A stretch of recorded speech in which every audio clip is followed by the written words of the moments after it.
Yes, shout to all my mic-minded people locked in. You know what? This is a Christmas special. This is actually going to be episode 23. Can you believe it? 23 episodes deep already. Well done, man. And as you can tell... serious. Yeah, bruv. Yeah, 23 episodes. This is the episode 23. As you can tell, I'm not alone. You've already heard the dulcet tones of one of my guests, but we've got two special guests, yeah? It's the end-of-year wrap-up. It's the Christmas special, so I had to draw for some special guests.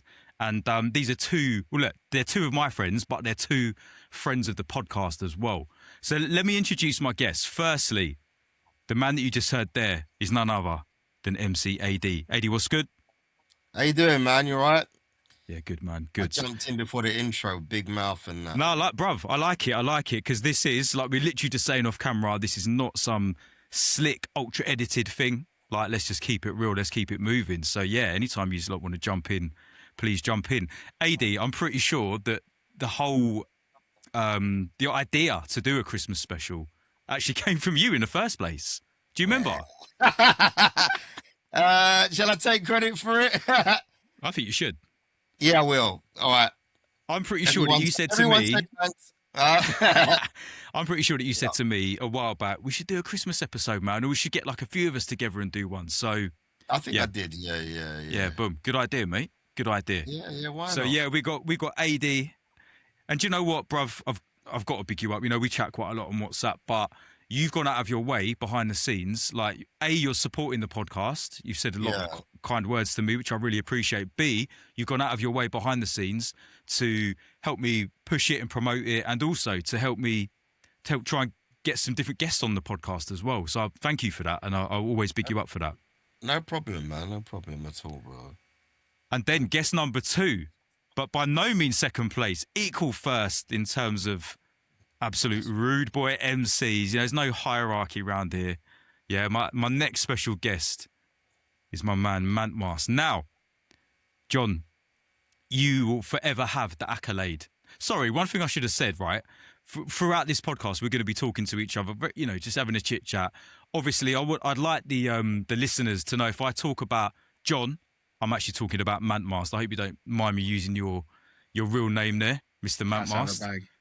But yeah, a bit late. I've already done it. But I don't want people to think like, you know, who's he talking about? Do you know what I mean? So Mantmast, aka my man John, AD, Alvin, come on. So yeah, just so that the guests know. So Mantmast will forever have the accolade of being my first ever guest. How does that feel? Yeah, it's an honor. It's an honor, man. And it's good to be back on again. I like the format.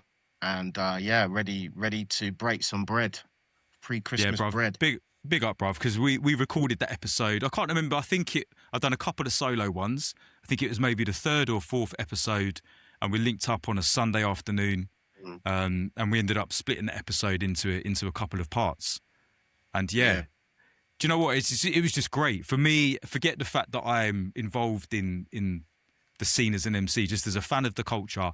Having both of you guys on was sick, and I thoroughly enjoyed listening back to the episodes, and yeah, the listeners have enjoyed the conversations as well. So yeah, big up, man. Welcome back to the pod. So Thank you. Christmas special. What's the vibe for you guys? Christmas, like, what does Christmas look like in the AD/Mantmast households? Break Christmas down for me. Me, well, my kids like coming up to 4 now, so it's all about. You know, when I say it's all about it is more because I think she's a bit more aware. So for that purpose alone, I'm looking forward to it. You know, it is all about her. To be fair, and yeah, that is it really. And you know, just trying to make sure she has a good time, and then just it comes. I don't want to be like a dampener on it. It comes round so quick and goes so quick. It's an amazing thing, an amazing time of the year, but it's weird how quickly it comes around and disappears. Yeah. But still amazing, you know. What's your daughter hoping for from Father Christmas? What's on the list? Yeah, what she's given. I'm only joking.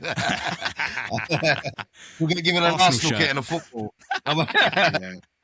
Oh mate, the list is endless. The list I can't even remember. where it's a little girl as well. You end up spoiling her as well when you're the dad. Yeah, so the list is endless. I don't know if we've got enough time on the podcast for that, but yeah. Yeah, I know the drill, man. I know the drill. Yeah. John, what about you, man? What's the vibe? What does Christmas have in store for you? Is it a big family thing? Is it kind of a simple thing? What's good? Yeah, man, it's a family thing. I've got nephews and go to my sisters and see it's a close family, see my parents as well. So yeah, lots of presents exchanged, lots of drinking, lots of eating. I've got a day job as well, so it's nice to have that downtime at the end of the year as well. So I've been fully getting into it. I've got my Christmas tree up. I've got into the Christmas spirit, man. Come on. So I'm actually looking forward to it. It's maybe it's getting old, but yeah, I'm liking Christmas more than I did. I'm not as cynical as I was. So yeah, looking forward. On the day job thing, do you have like a company Christmas party? Is it that time of year where you do that type of thing? Yeah. Yeah, we have one. Did you go? Yeah, just over a week ago. It was good. Yeah, a lot of people there. But I left before it got too messy, man. I didn't want people to see me too inebriated, and that's like a mantra I try and adhere to when it comes to MCing. No, that's what I was kind of alluding to, because I was in the gym this morning and people, some of the other people I kind of overheard talking about like the horror stories from the Christmas party. So and so got lick up and did this and did that, and I used to be that guy back in the day, like when I was. Before I turned freelance and started working for myself, I was the original Christmas party monster. So I just wondered if you had any horror stories or anything like that. But you're way too sensible, aren't you? I'm not going to disclose anything on this podcast too personal. Yeah, I'm sure I can think of a few. No, to be fair, everyone was well behaved, and yeah, it was nice, man. It was good. So cool. Pretty tame. What about the Christmas lunch or the Christmas dinner? Are either of you on a cooking tip? Who does the cooking? What you having? Tell me about that. This is a fun. I go to my mum's every year, and I have done. And it's funny because no matter what woman I'm with at the time, I'm like, when I get with them, I say to them, "This is it. I go to Christmas at my mum's house. It's either you're coming or you ain't. I'm sorry, and if this day and age, if you're like, I don't even know what you can say and you can't say, but whatever.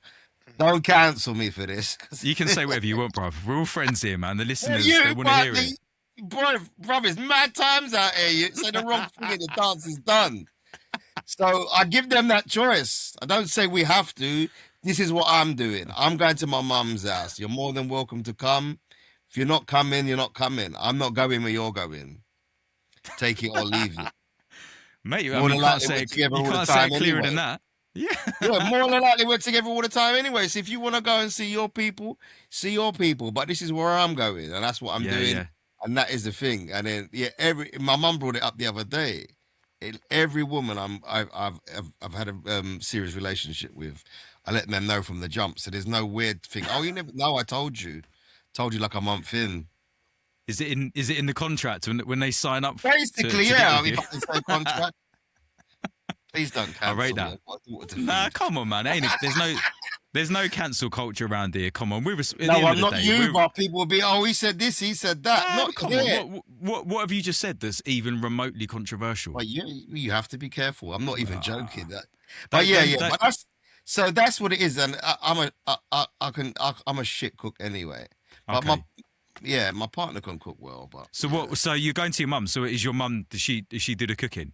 Yeah. So what was she going to be rustling up? The traditional stuff, but with a Caribbean twist. Boom. Well, so what's the Caribbean twist on a Christmas dinner then? What is that? That sounds sick. The seasoning and the style of maybe done with it. Yeah, and then you might have, Caribbean stuff on the side like rice and peas, saltfish, the bits and pieces. But of course we're having turkey. I don't really into potato myself, so my mum, I'm spoilt. My mum will make me rice. I'm not really into. I'm not into the roast potato thing. It's probably blasphemy as it's Christmas, but I'm not really in it. And then all the other bits. Sprouts. Yeah. Boom. Okay. Yeah. Do you know what? I'd rather just allow the turkey altogether and have like a full on Caribbean feast. That'd be banging. I like the turkey way my mother does it because it's like, you know what I mean? It's a certain way and it's thing. And Christmas it's the only day you're gonna well, for me, that's the only time I ever eat it. Yeah, I don't know, for me, Christmas without turkey would be weird. For real. I'm very set in my ways. I don't think I've had turkey on Christmas for at least eight years, maybe getting on for a decade. I can't even think. It's a bit mad in our house. I mean, this will make you laugh, but so my missus is a vegetarian. My son can eat whatever he wants, but he doesn't really veer towards meat that much. He might have like chicken rarely, and he might have a little bit of fish. He'll have fish once a week, but he's not. So like a big roast dinner in our house with a turkey and all that, there's just no point. Sometimes my dad comes round, but there's no point. You know, back in the day, I'd cook like a massive Christmas lunch just for me. But yeah, them two don't really eat all that kind of stuff. My mum hardly eats anything. Partner's mum hardly eats anything. So couple of years ago, easy Christmas, kind of, yeah. But we do, so we flip it up and we do it a bit different. So a couple of years back, we just walked into the town where we live and went, and the Indian restaurant was open. We just went and had a curry. Not like a Christmas, like just a normal curry. Dansak, naan bread, banging.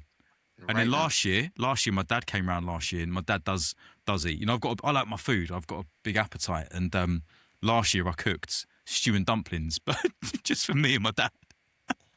Nice. This year, but this is the point I'm getting to. I thought it might make you laugh.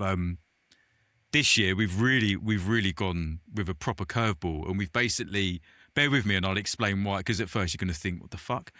We've ordered Cornish pasties, right? And they've been delivered from Bude in Cornwall, like in a chilled box. And we've got a variety pack of Cornish pasties. But we went on a holiday to Cornwall last year or the year before, and we went to this place near Tintagel Castle, and the pasties were banging.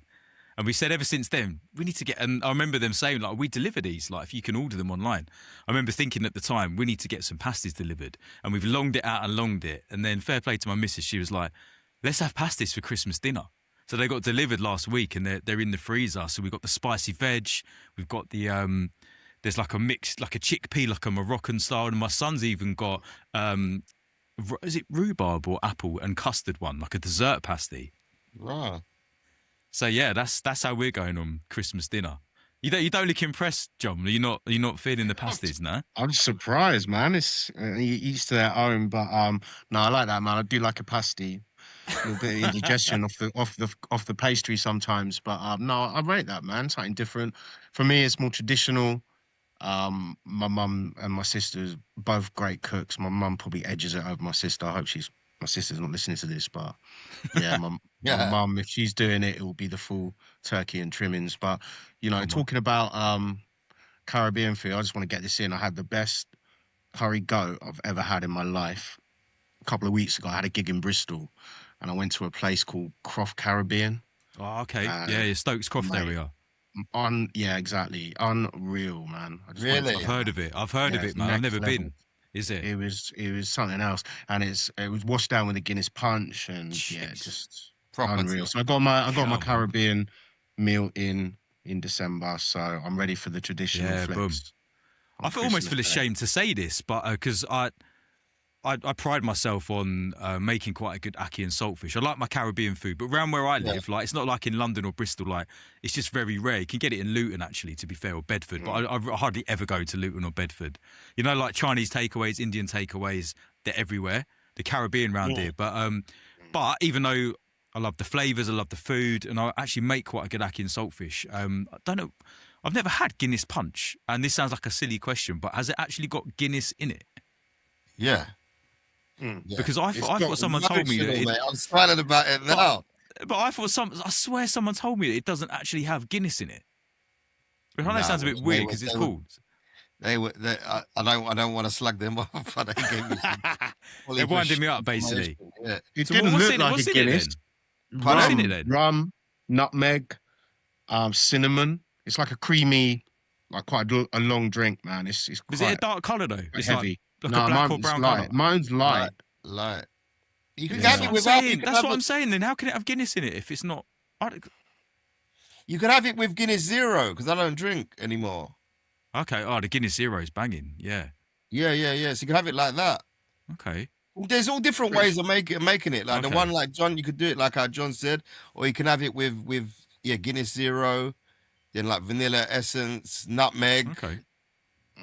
Augustus bitters, if you know what that is, and then Yeah.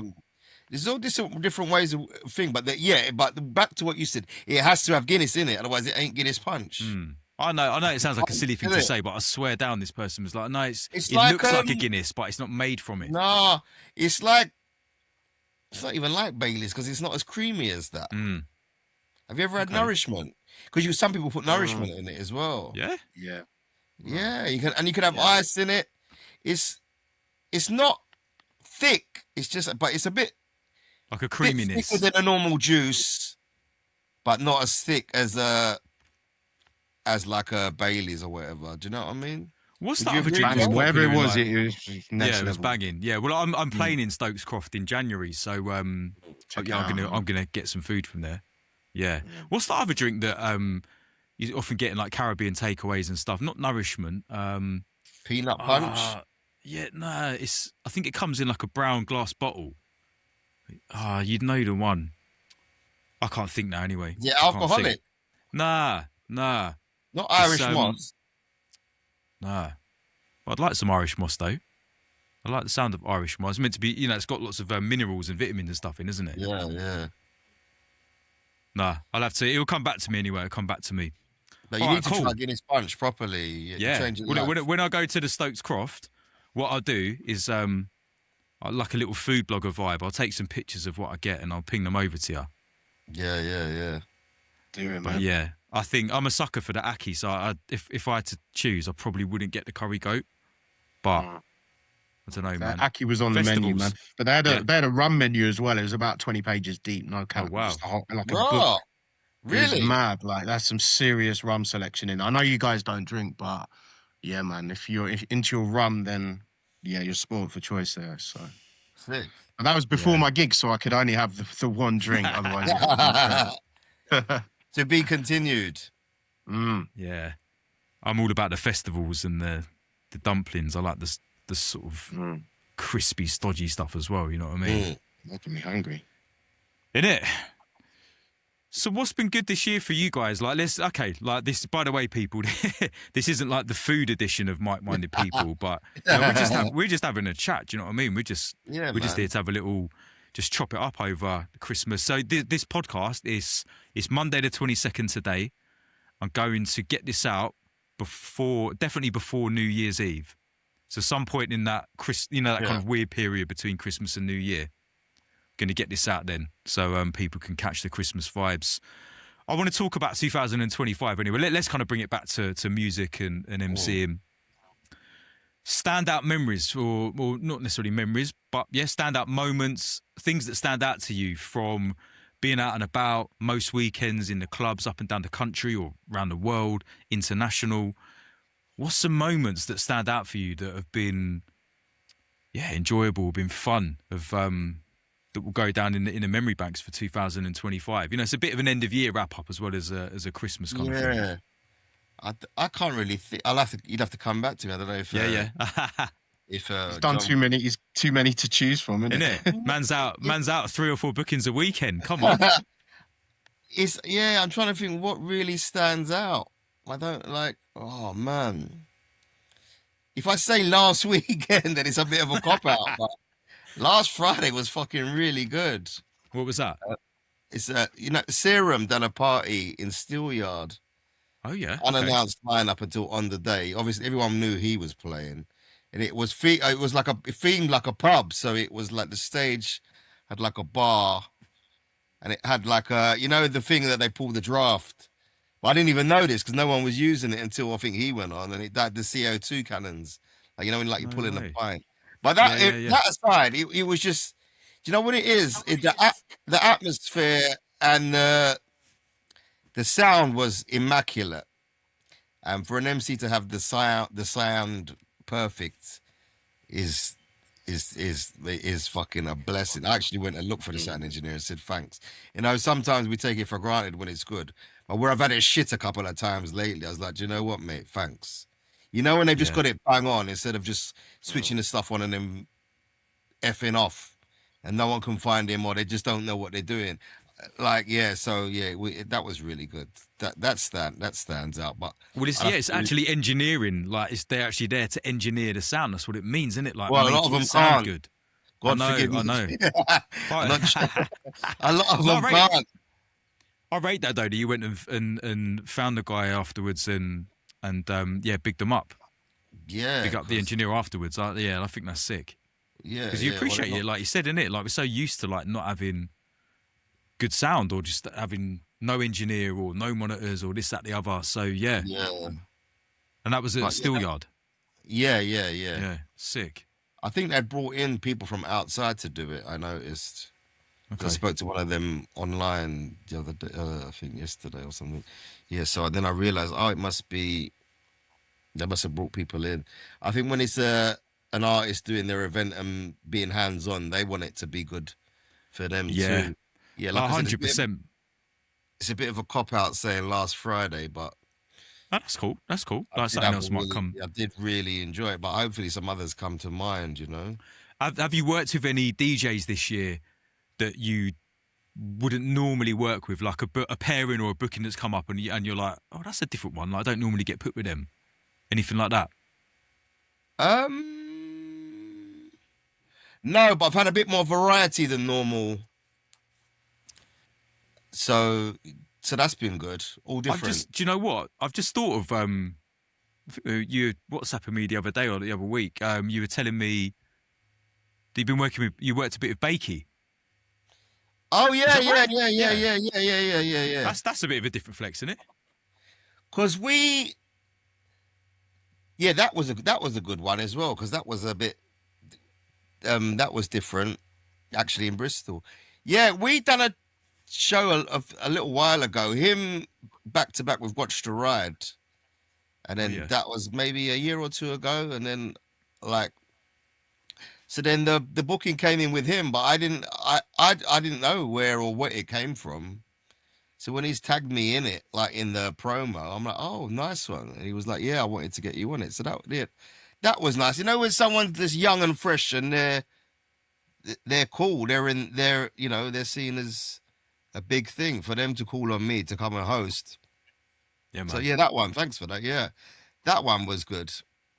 It's nice to be recognized by. I don't want to patronize him, but the younger generation, for them to say, "Yeah, I want him to come and do it," because he actually asked me. I thought I didn't know how this thing came about. I just thought maybe it was a random promoter that knows I can do that stuff, so he's put me on it. But no, it actually came as a request from the artist, so that was really nice, man. What kind of set did he play? Was it mainly in the sort of garage vibes? Yeah, garagey, breakbeaty. I don't really want to think. A lot of his own stuff, a lot of it new. Yeah, he had that stuff he had made he was doing a UK tour. Sick. So yeah, a lot of them. That one stands out. Have you been to any countries that you haven't been to for a while or never been to? Have you been abroad much? Yeah, same thing. I can't bloody. Oh mate, you bloody MCs! What are you like, man? I hate that because he's like, you sound like a dick. No, I can't remember. I literally can't. I done a set with Benga. That was good. Okay. Oh wow. In Croatia, because I'm pretty sure I'd never MC'd for him before. And then that was good. Hospitality on the Beach stands out. That's always good. But they said it was one of the best years, but I really enjoyed it. So that one stands out. What was Benga doing? Like a classic dubstep set or something like that? Yeah, it was full on dubstep. Yeah. You're going mad.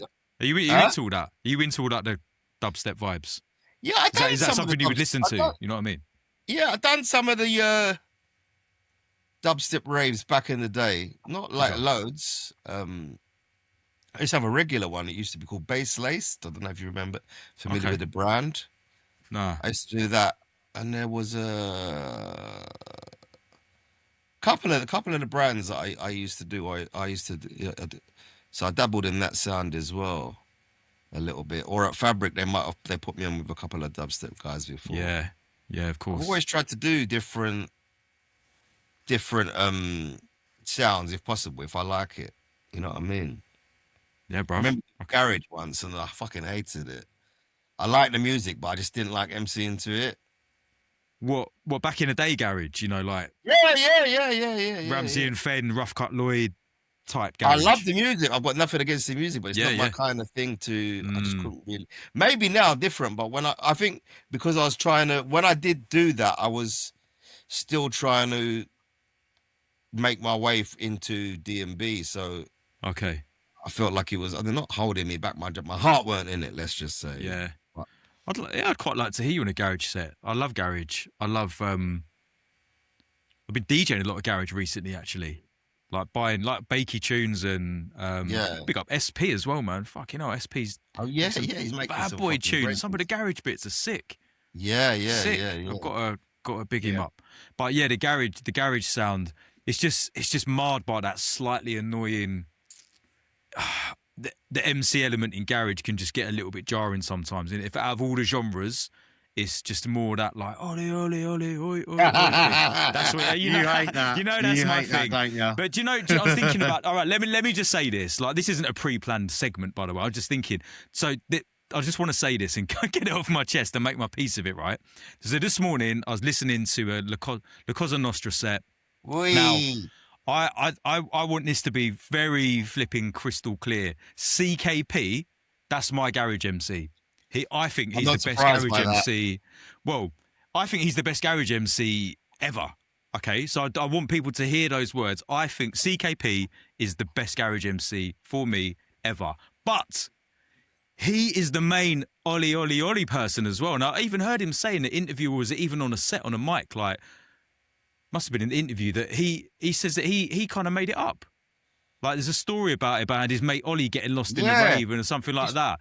So it kind of like it doesn't hurt me, but it kind of makes me feel conflicted because on one hand I'm like pina colada, ice cream. I'm thinking, God, CKP, you're the CKP. No one can test CKP, right? Simple as that. And then the next minute I'm listening to a set and he might do Ollie Ollie Ollie. Like I think I counted it like 12 times in 25 minutes.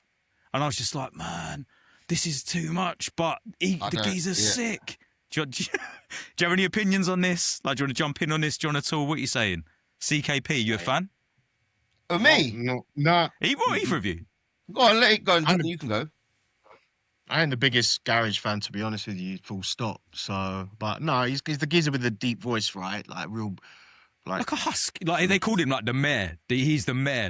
He's the mayor of garage. CKP. Yeah, he's got husky voice, sick. But wicked flow, man. And wicked bars, like cold. Yeah, I'm not a huge fan of garage in general, but yeah, the ollie ollie ollie thing. I know you got a particular bugbear about that. I guess it's the same. I'd probably say stuff. I repeat myself a lot on certain phrases, maybe. In a set, so I can't hate too much, but there's no hate. There's no hate at all. It's like a little piss takey thing for me. It's just like I just think it's a get out of jail card because by which I mean like most raves, unless it's like not like a deep dark minimal D&B thing, but like most raves, if you need to get a vibe out the crowd and they're hard work, the MC can do and like it's probably going to get the best reaction of the night. So why wouldn't an MC do it? But just does my head in, man. I'd rather ask the crowd to make noise or than that or something. Get some sort of other interaction going on, like explaining what the DJ's doing or something like that. I don't know. Yeah, I'm kind of against it myself. I'm not saying I say anything that's fucking amazing, but I promise myself, no matter how bad it's going for me, because not every gig can be great, I'm not going to draw for that. Mainly because it reminds me of garage, and I don't want to bring it into that thing. And I refuse to do it. Yeah, to go backwards. He said in that thing I saw it was him calling his mate Ollie. Yeah. Pulled on from there. But it's mad how you brought this up because I was thinking about this the other night. I have mad like random things that go through my mind, especially about music or whatever. And it ain't that oggy from a something anyway. Ain't it from like, I don't know what it's from. And this is what I don't understand. And this isn't a piss take thing. Like, this is a genuine thing. Like what is Oggy Oggy Oggy? Is that different from Ollie Ollie Ollie? That's I old think school, it ain't. Oggy. Yeah, ain't it like a? It's like Ollie. I don't Ollie know, is is the it garage punk version. thing or Oggy is like the old. Oh, punk. You Yeah. reckon it goes way? Yeah. not punk, but not like hardcore Oh, punk. I like don't know, there's like a. like the I skinhead don't type. know. Like, Do you get what I mean, John? Like, you know, like maybe Madness or something like that. I'm not sure because it's not my thing. yeah, Maybe, no, I get I you. thought it was even older than that myself. I thought it was like some old school military thing or yeah, something. I don't know. yeah, but Mm. a very British thing. I don't think it's a rave thing. Yeah.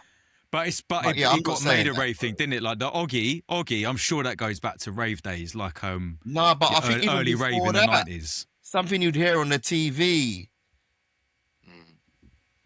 We need in to the find out. 80s. Listeners, I'm not that you old. I went around then. Listeners, you can chime in on this. Like, I know I say this kind of stuff. No one ever drops me a flipping message. But what are your thoughts on Oggy Oggy Oggy Ollie Ollie Ollie? I want to know. And by the way, if by some kind of miracle CKP is listening to this, or someone who knows CKP is listening, I would love to get him in the hot seat, and he can. Who better to break this down to us than him?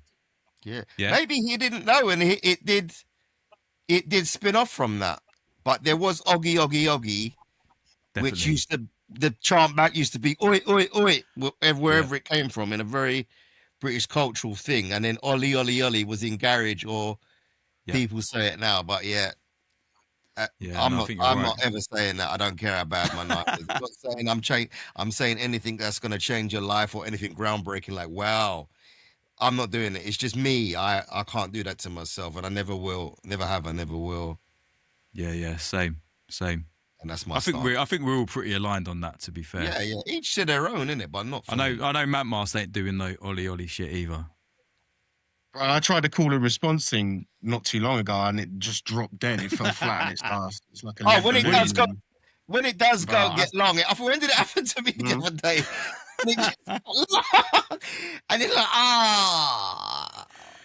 What did you go, John? I made a pledge then I was never going to say it ever again. That was it.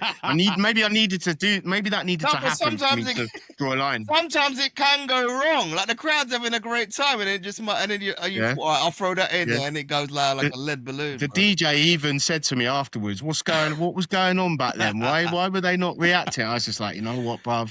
That's me. I ain't doing that again. What did you go for? Do you remember what version you drew for? Like what you said? Yeah. When I say, you say, but it was like a little play on that because that's quite a basic one, right? So I switched it up. Maybe that's the problem. It confused too people. And they techie. didn't know when to interact. Yeah. And it can be because we're sort of in a different frame of mind to them. Like some of the crowd are a bit worse for wear. Right. So they want to hear something. So if you, someone said it's to me, or if you saying something that's a bit too technical, they might not get it. But, That's it. Yeah. You know what I mean? But yeah. We're just trying to do what we're trying to do, but they might. He's not making me laugh, man. Ollie, Ollie, Ollie, but this is all three of us the most said I've no. laughed. Our survey said. That's it. That's it, man. CKP John. is a sick MC though, as you said. Yeah, That. bruv. CKP is the guy. So I just want to make that absolutely crystal clear. Yeah, we're not digging you out, bro. I'm picking him up. He's probably my top 5 MCs. Yeah. Yeah, man. Cold. Okay. That's what I'm saying. That's why it's such a it puts me in such a conflicted position sometimes. Yeah, nobody's perfect. Oh, you guys are giving me jokes, man. This is fun. Right. John, what about you, man? Stand-up moments 2025. Before we went down a bit of a Ollie segue then. Yeah, we're sort of we're breaking down. It, then. We're reflecting. We're in reflection mode. I'd love to know anything that stands out, whether it's a gig, a venue, a set, a country. I don't know, man. Anything.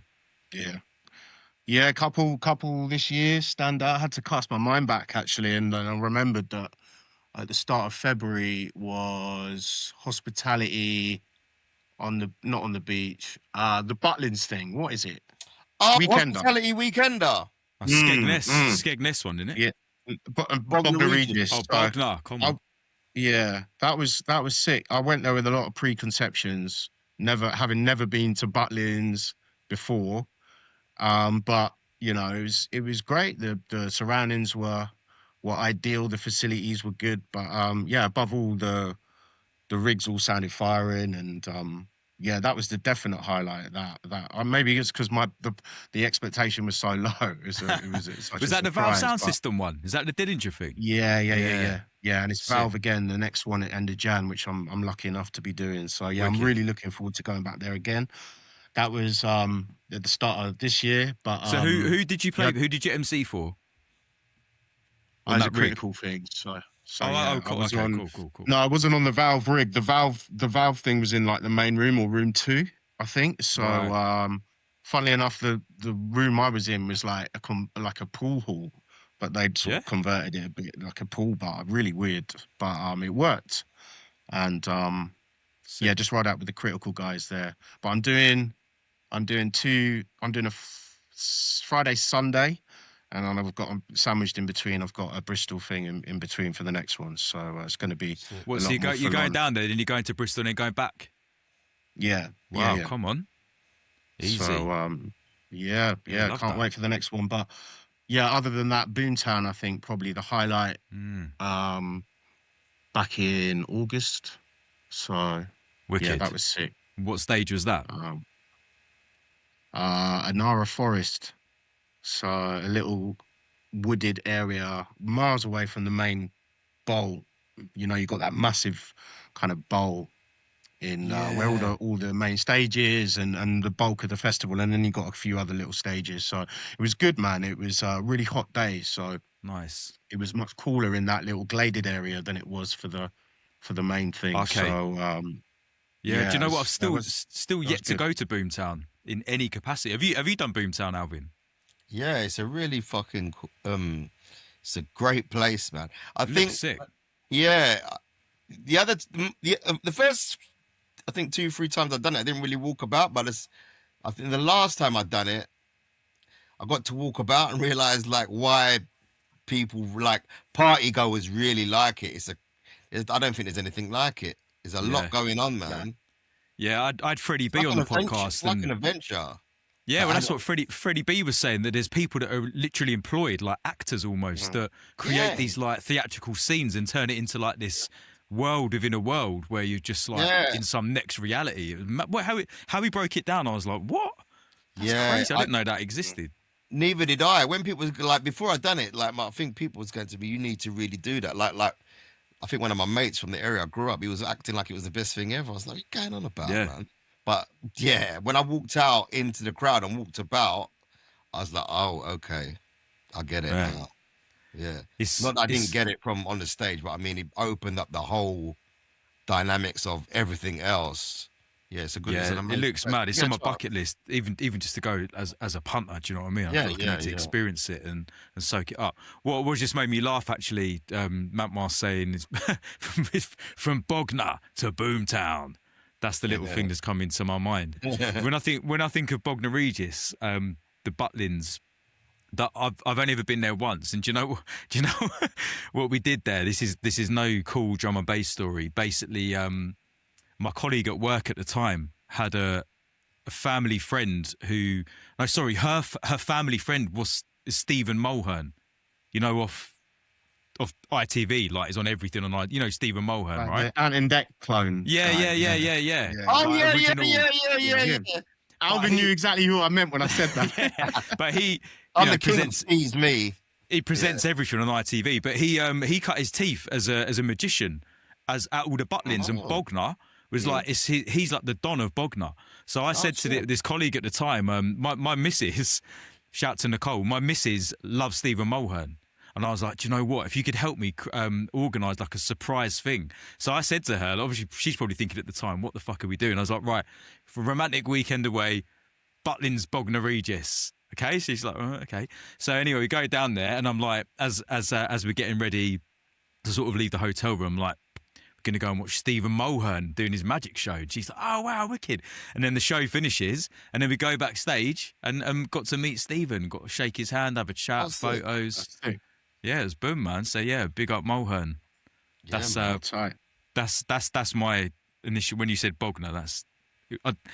yeah, that's what came into my head. It wasn't particularly Valve sound system or like all this cool other stuff. It was like Stephen Mulhern doing a 'cause they magic just- they're show. like- Oh, you reckon he looks like a combination of Ant and Dec? Sorry, Yeah. Alvin, I've got to get this out. It's weird, isn't He it? looks like like if Ant and Dec had a love child. That's the product. Even Yeah. Mulhern. But I don't think I that's a noticed it. coincidence. I I noticed think it there's the like other I'm glad you said that because I often think this, and it's almost like there's a look like someone's molded these people when they were kids to like, right, you're going to spend your whole life as ITV presenters.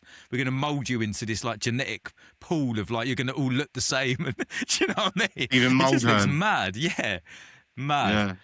Yeah. Okay. Any moments? I don't mean like terrible. I just mean in kind of like a music capacity or your MC careers this year. Any moments that were you'd rather forget about? Anything that's happened that was not such a good experience? Any little funny things that have happened out on the road that have caught you out? Anything like that you might want to share? Moments of madness. Self-murks.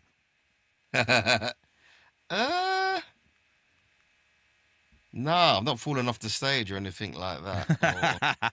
You know. It's funny you yeah, say that same. because in the podcast I did with John, the first one, he was talking about falling off the stage. This is what obviously back in the day, but it happens, man. Yeah, I can't. Not Mate, even. trust me, I've done it. Bad man like recently, why but do you not fall off the recently. stage? Like, do you know what I mean? Like, it happens to the best things of can us. happen. Something can fall on you. Maybe yeah. Like if you think the amount of times we're out, but no, nothing. Nah. It's just all gone too I already told smoothly, you man. about I told you about the par with the call and response thing. That was probably the low point for me. Yeah, fair. All right, now I'll take that. I'll take Yeah, that. but that's not that. That's not that. deep. That's minor though, isn't it? I think Nah, them yeah. kind of things like you just as I'm sure you. Trial and quite error, it's possibly like a did, DJ playing you a just laugh record about it. It's like a You just DJ gotta laugh, playing a innit? record that don't go off. If they don't play bait ones, they might throw something in there that don't really think. That can Quite, happen. yeah, never I get doing what that you again. mean, but I feel like maybe with the MCing, it's just an added extra layer of feels a little bit more personal because you're really putting yourself out. There's an element of course it does. vulnerability, isn't there? Almost like, right, I'm going to go Course it for it. I'm does. going to put myself out there. When I say that, you say that. But Yeah, yeah, yeah. we've all yeah. been there, man. I'm Do you just know, trying to funny back thing him up. You know me, I'm Team MC all the way. You just You're got to go doing for it. podcast, but obviously, yeah. I was just It talking needs about to be this. MC Someone, Union. yeah, mate, for real. I was talking to someone someone I'm mentoring at the moment was talking to me about this the other day, and I was saying, you've just got to go for it, man. Like, you've got to go for it. You've got to commit. You can't do no half-hearted crowd engagement, call and response shit.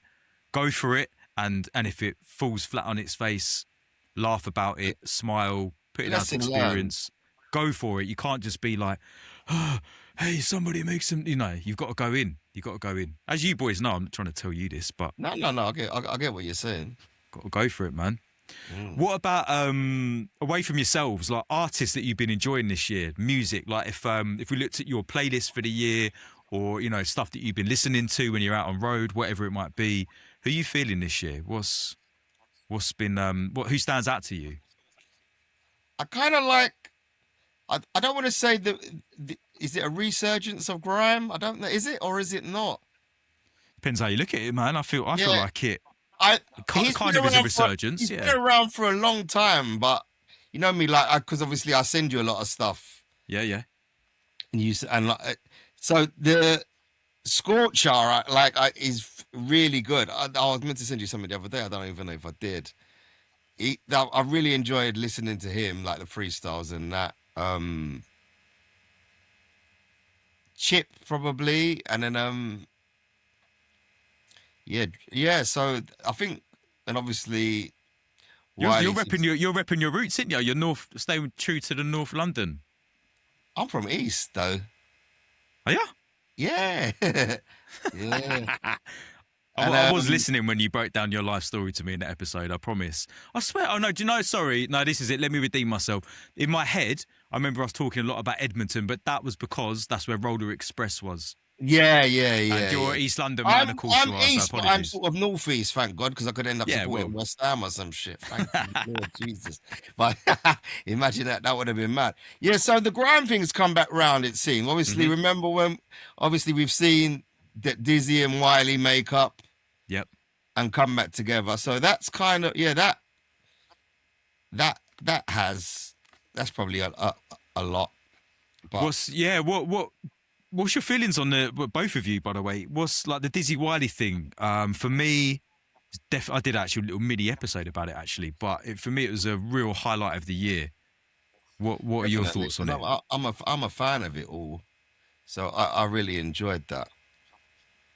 But I would say musically, I think, do you know what it is? It's outside of all of that, it's nice to see drum and bass never went anywhere, but it's nice to see where it is now. It is taking the world by storm. So big up every D&B artist, MC, DJ, producer, promoter, anyone that's involved. Because it looks to me, I don't know if it's because I'm in love with it so much, it looks to me like it's the biggest music in the world at the moment. Yeah. I don't know if that reflects in sales but when I'm looking at what's going on, you see all the adverts on the TV, like Match of the day, innit? A couple of tunes on Match of the Day the other day. Yeah. Usually they play some bait thing, but actually I was like, yeah, this is all right. Yeah. You're right, it's everywhere. Actual rhythms, you reckon or they're more like library Yeah, music? yeah. When they showed all the goals from the previous day, innit? All the montage, and they run a track over the top. And yeah. I don't know who it was, but it was sick. Yeah, so and then obviously, and you know when America starts overindulging, you know they like to be involved in big things. So there's raves in America. Really, it seems to me like there's people going. When I see some of my peers going to places that I didn't even know they would know about it. So it seems, I'm not just saying it. It's just that seems the biggest music at the moment. But outside of that, yeah, I listen to like grime and drill. I'm all for the drama a bit. I like a bit of the old. I'm trying to think what drama there has been this year on the drill scene or whatever. But yeah, what kind of what drill artists do you listen to? Is there a particular if there's one artist that you veer towards? K-Trap. A couple names out. Just K-Trap. Okay. I like. That's probably my favorite. I went down a little rabbit hole. I like rabbit holes, and I tried to go down a rabbit hole with drill, but do you know what it is? Like after, and it's not like I don't rate the music, but I don't feel like I can't really connect with it. And after a couple of weeks, I just felt like it was not every single artist. Obviously, I know there's a huge scene out there and loads of great artists, but I just felt like the energy behind it, generally speaking, I kind of got not bored of it. I just felt like it was something about it. Just felt a bit like the vibe wasn't connecting with me, and that's all I could really say. It is, to an extent, it is really dark. Yeah, almost like a negativity. I know it's more or less, it's like the lives people are living, right? It's what their real life experiences. But I just felt like it was a bit of a negativity, like that I don't get from hip hop or I don't get from grime. It's something just about it. I don't know. Well, a lot Maybe of them I was listening. Not a lot. Well, not a lot of them. A few of them have been locked up anyway, like lately, like this year from it. Also, it's kind of the negativity that comes. Yeah. Is portrayed in like street level music, innit? Yeah, it's like I think for me, I don't know a huge amount about it. From what I can see, from where I'm stood, it's like if you think back to like the mid-90s, late 90s, East New York, all that gritty hip hop that's coming out of Queensbridge. And that was a lot the same kind of stuff about murdering, man, and all that stuff. And that got the same kind of negative attention. But I mean, I appreciate it as an art form, but I just see those similarities. It's pretty much, it's from the mud, isn't it? It's that street level. But something about like Mobb Deep, for instance, I know like it's different because when it's America, it's not on your doorstep, but it didn't give me that negative vibe. It didn't give me that same energy. I don't know. Like I've just got up I'm not looking at my phone randomly. I've just got up the drill playlist that I made actually. I'm just seeing who I put. Maybe I was checking. So let me just read out some of the artists and see. So I like this guy actually. Like, don't get me, I'm no fucking drill aficionado. Like these, but this is who I checked for, and like I say, I liked it, but I just couldn't. I got bored of it quickly. So I like, Chinks OS, Heady One. Obviously, he's someone that's gone a bit He's better known. Frosty, Harlem Spartans and Lowski. Yeah, obviously 6'7". Fucking hell, 6'7". How many times a day does my son? What is this 6'7" thing about? I don't know. And 6'7", cool. like it's doing my head in. My son's 11. That's what when my daughter started saying it, I go 6'7's a rap group. She's saying it as well. Well, this is what I'm saying to Dexter. Big up Dexter, by the way. I love you, man. But the 6'7" thing, every day, and he started to notice it. We drove along yesterday. Look, Dad, the number plate on the car next to us, 6'7". The times 6'7". I don't know. Everything's 6'7". I don't know. I don't understand. I said to him where it's come from. He said it's something to do with it's a track to do with basketball or something. I don't know, man. I don't know, man. Anyway, 6'7". They're my favourites. I've not listened to this place for ages. They're the ones I was like, yeah, these guys are this is the one that I like. They're like the foundation of it all, innit? Before I was probably even into it. Yeah, This one did a tune with Chase and Status, to be fair. Oh, is it? Yeah, George. Yeah, there's Trappings Alive, Dizzee, LD, Monkey, Reeks. Yeah, LD did a tune with Chase and Status. Is it? A drill beat, yeah, sick. Okay. Yeah, so I like the 6'7" stuff the best. Bando K, wasn't massively into him. M Dog, don't even remember that. K Trap, you said him. Obviously, Fumes the Engineer was doing a lot of stuff. Yeah, definitely. I won't go through the whole thing, but yeah, 6'7" were the ones that I thought. But aren't they more or less like credited as being one of the, in terms of the UK thing, like one of the original kind of founders of it? Yeah. Okay. Yeah. Okay. Apparently so. Yeah, were you Go on. Sorry, I just wanted to go back to I'm skipping around here, but I don't want to gloss over too quickly the Dizzee Wiley thing. Did that excite you at all, John? Like the Wiley Dizzee reunion? Were you that bothered about it? 100% honest and be like, I'll be honest, man. Say nah, not really, not really, man. Plus, I hear some foul shit about Dizzee, so I don't know. I don't really check for that, but What? Come on, you can't. You got to. Well, some potentially libelous stuff, but just that he's not a very nice person around women is what I've heard. So. Allegedly, right? Okay. Allegedly. You got all podcasters throw that in. Exactly. It is allegedly. Wow. Okay. Yeah. But regardless of that, I'd never been a fan, man. I I'm set in my ways. I'm old school, and I like hip hop. I like drum and bass. I like soul music. I like funk, all that stuff. But for me, like artist-wise, I haven't been on much of a digging tip this year. I guess it's the same ones that I've always rated, really, mainly across the pond. But like closer to home, give me some names again. Verbs. Yeah, what hip hop? Oh, come on. I know you're into hip hop hard. Shout out Verbs. Say again? You're into hip hop hard, innit? Yeah. Who do you listen to at the moment, if you don't mind me asking? Just a lot of that. West Side Gun, Benny, Rick Hyde. See, your friend names that I should know, but I don't know. London Drugs, Jay Worthy. See, I knew he would know. As well. I rate the beats, man. It's the beats that I'm feeling as well. I'm either at the gym or commuting or whatever. But I knew you would know that. I knew you would throw me names that weren't bait. Yeah, I knew you would know. Yeah. Fair play. Benny's hard, man. I'm gutted. I missed his thing with AG in the summer, man. He did that pop-up thing in King's Cross or Camden. Yeah. That looks sick, man. Oh, with AG, yeah. So. Oh, wow. Okay.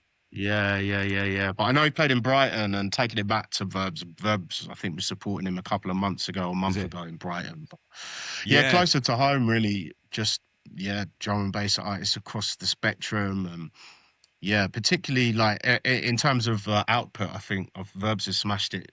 Big up Verbs. Another former guest of the podcast. I've never met him, but safe guy, man. And he showed a lot of love coming on the podcast and helped me promote the episode afterwards. Big up Verbs. He seems like a decent guy from what I've never really met him properly, but I love him. He's a real one. Do you know what? The mad thing is, I've got his latest album on vinyl sitting next to my decks, and it's still in the bloody cardboard that it got delivered in by the postman. I've listened to it loads of times on Spotify, but I haven't opened the vinyl yet. I don't even know why. I've got a couple. I've got the latest Farmer G album. It's not even that. I've got the Farmer. Oh, fuck it about.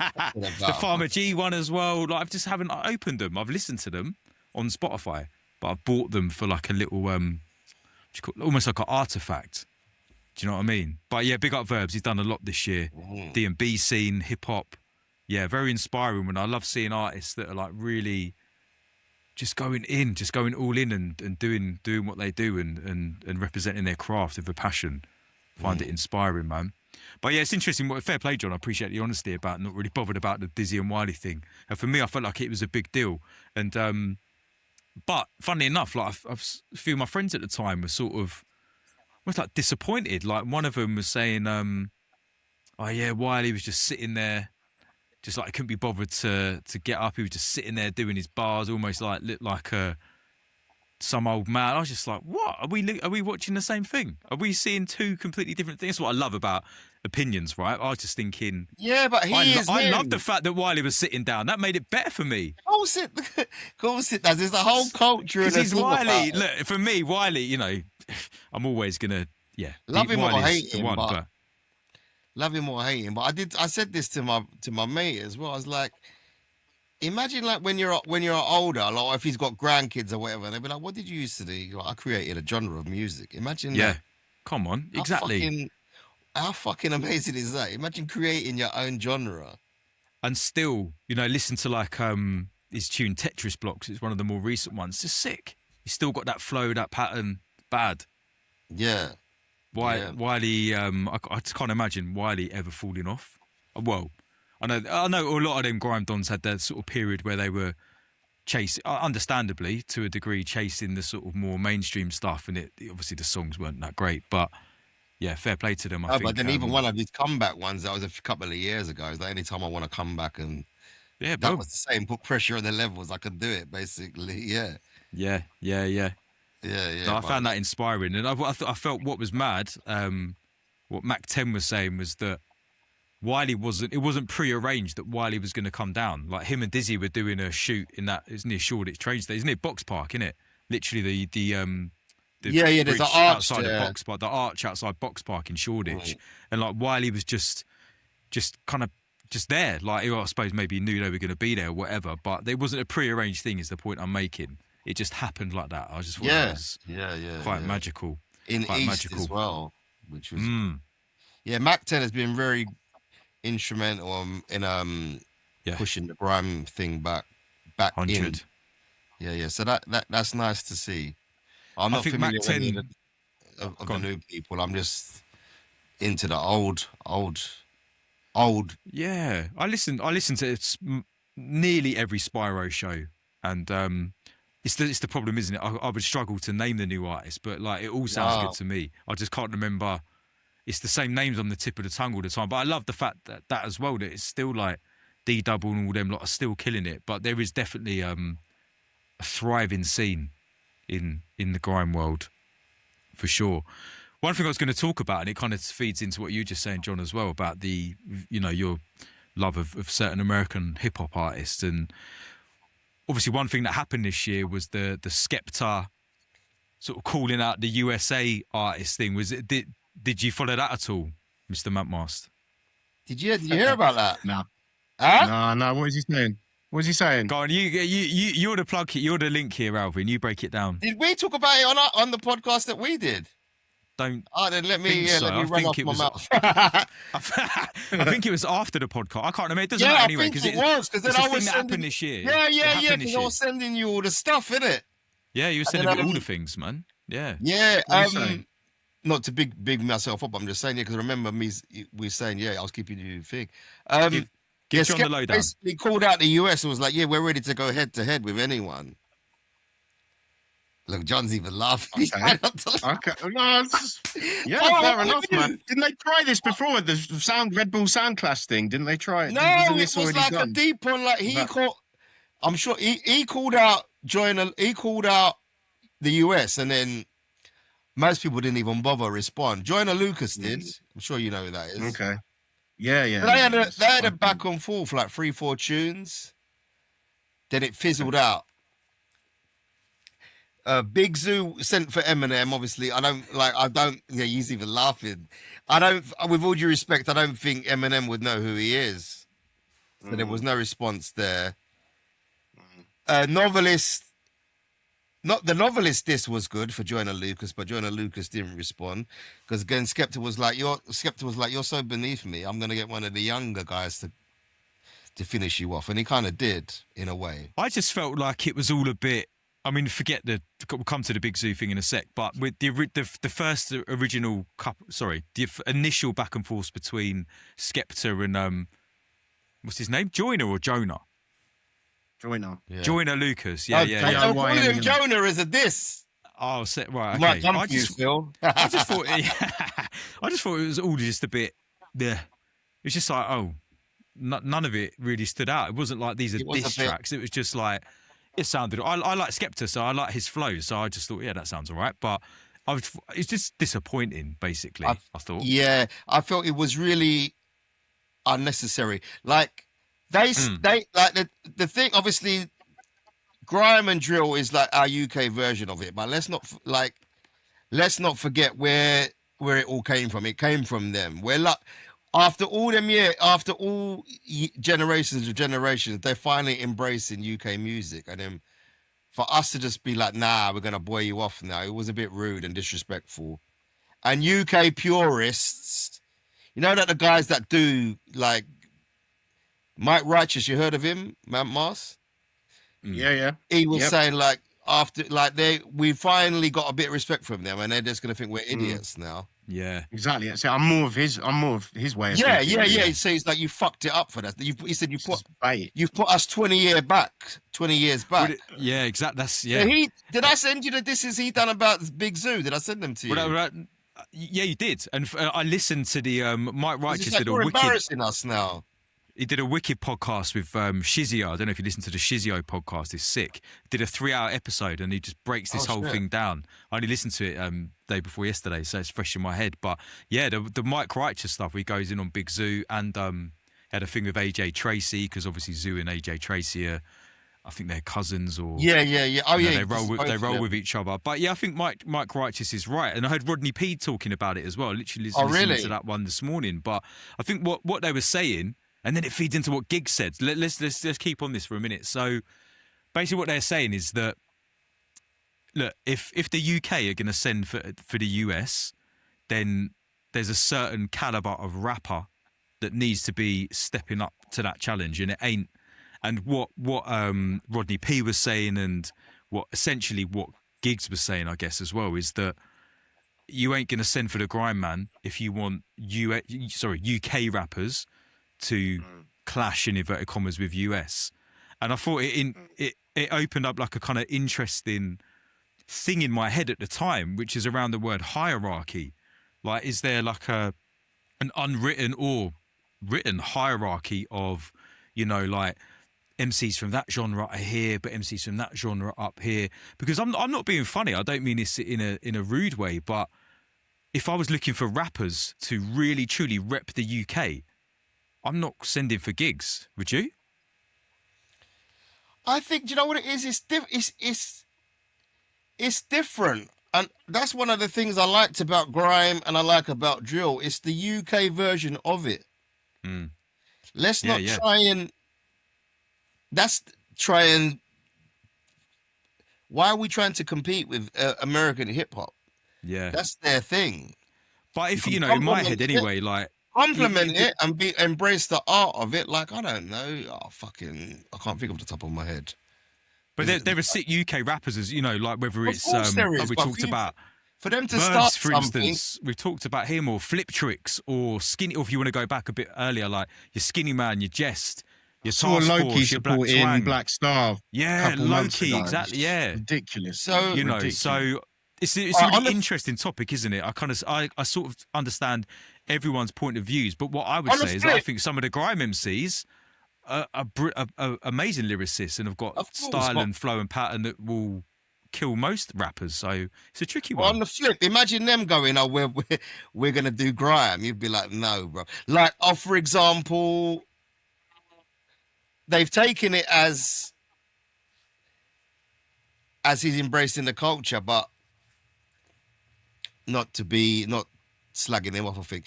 Even when Drake tried to do drill on grime and what it sounds like.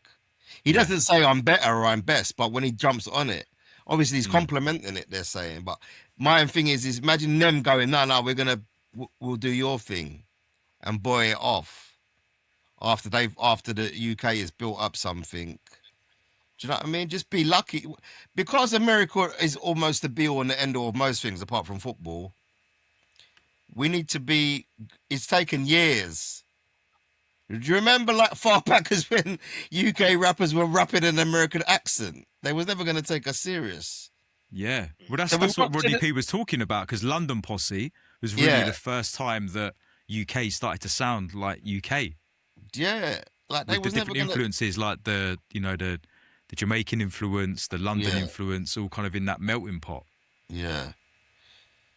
So, like, we need to be grateful that, in my opinion, this is just my opinions, don't get me wrong, that we're accepted over there. We're like, you know, you can go over there, like some men are going over there and they're big over there. Like Skepta's big over there, from what I gather, in America. Giggs is big over there. I can't think. Those are the two names that come to mind that can go over there and people come to see them. You get what I mean? They're respected. So that took a long time to get that there. So we used to start saying, oh, I'll start selling for, man. He was talking about, like, going, I think he's pretty cool with ASAP Rocky, and said he was going to start this and him, but it's a joke to him because it's forced. Yeah, it's almost like promotion, isn't it? It's like a marketing campaign. Yeah, really. but I think I get when it's American beefs is a bit different to grime. Like grime, man will clash each other and then like hug it out afterwards. America's a bit more technical. If you're going for a man, it could get out of hand, as we've seen. See, if we used to start going down that road, I just thought it was it was a slippery road, and then maybe it did get laughed at. Nobody replied, like I said, apart from Jonah Lucas, because he had a project coming out at the time. It's not like Eminem's gonna respond to Big Zoo, is it? That's what I'm saying. But then again, like Zoo's not silly. Like the geezer's built a really good career for himself. Like he's obviously very switched on. Like, he knows what he's doing. It's not like he's thinking, I'm the guy to take on Eminem, is it? Like he knows what he's doing. So everyone's playing the same game, right? That's what Mike Righteous was saying. It's not. It's Fokus, because there is. He was saying, not me. Before anybody shoots me down, they weren't doing it for the culture. They were doing it to put the spotlight on themselves. And to maybe to sell what they wanted to sell or get what they wanted out for it, not for the thing. But you know me and you can go on about this all day, and John's probably thinking, what these two fucking idiots waffling about. Nah, maybe we should move on. But that's what happened. That was a mad one though. Mad few weeks. Yeah. Do you know the funny thing? I've been thinking all day about, you know, what's happened. You know, guys, you two can help me out.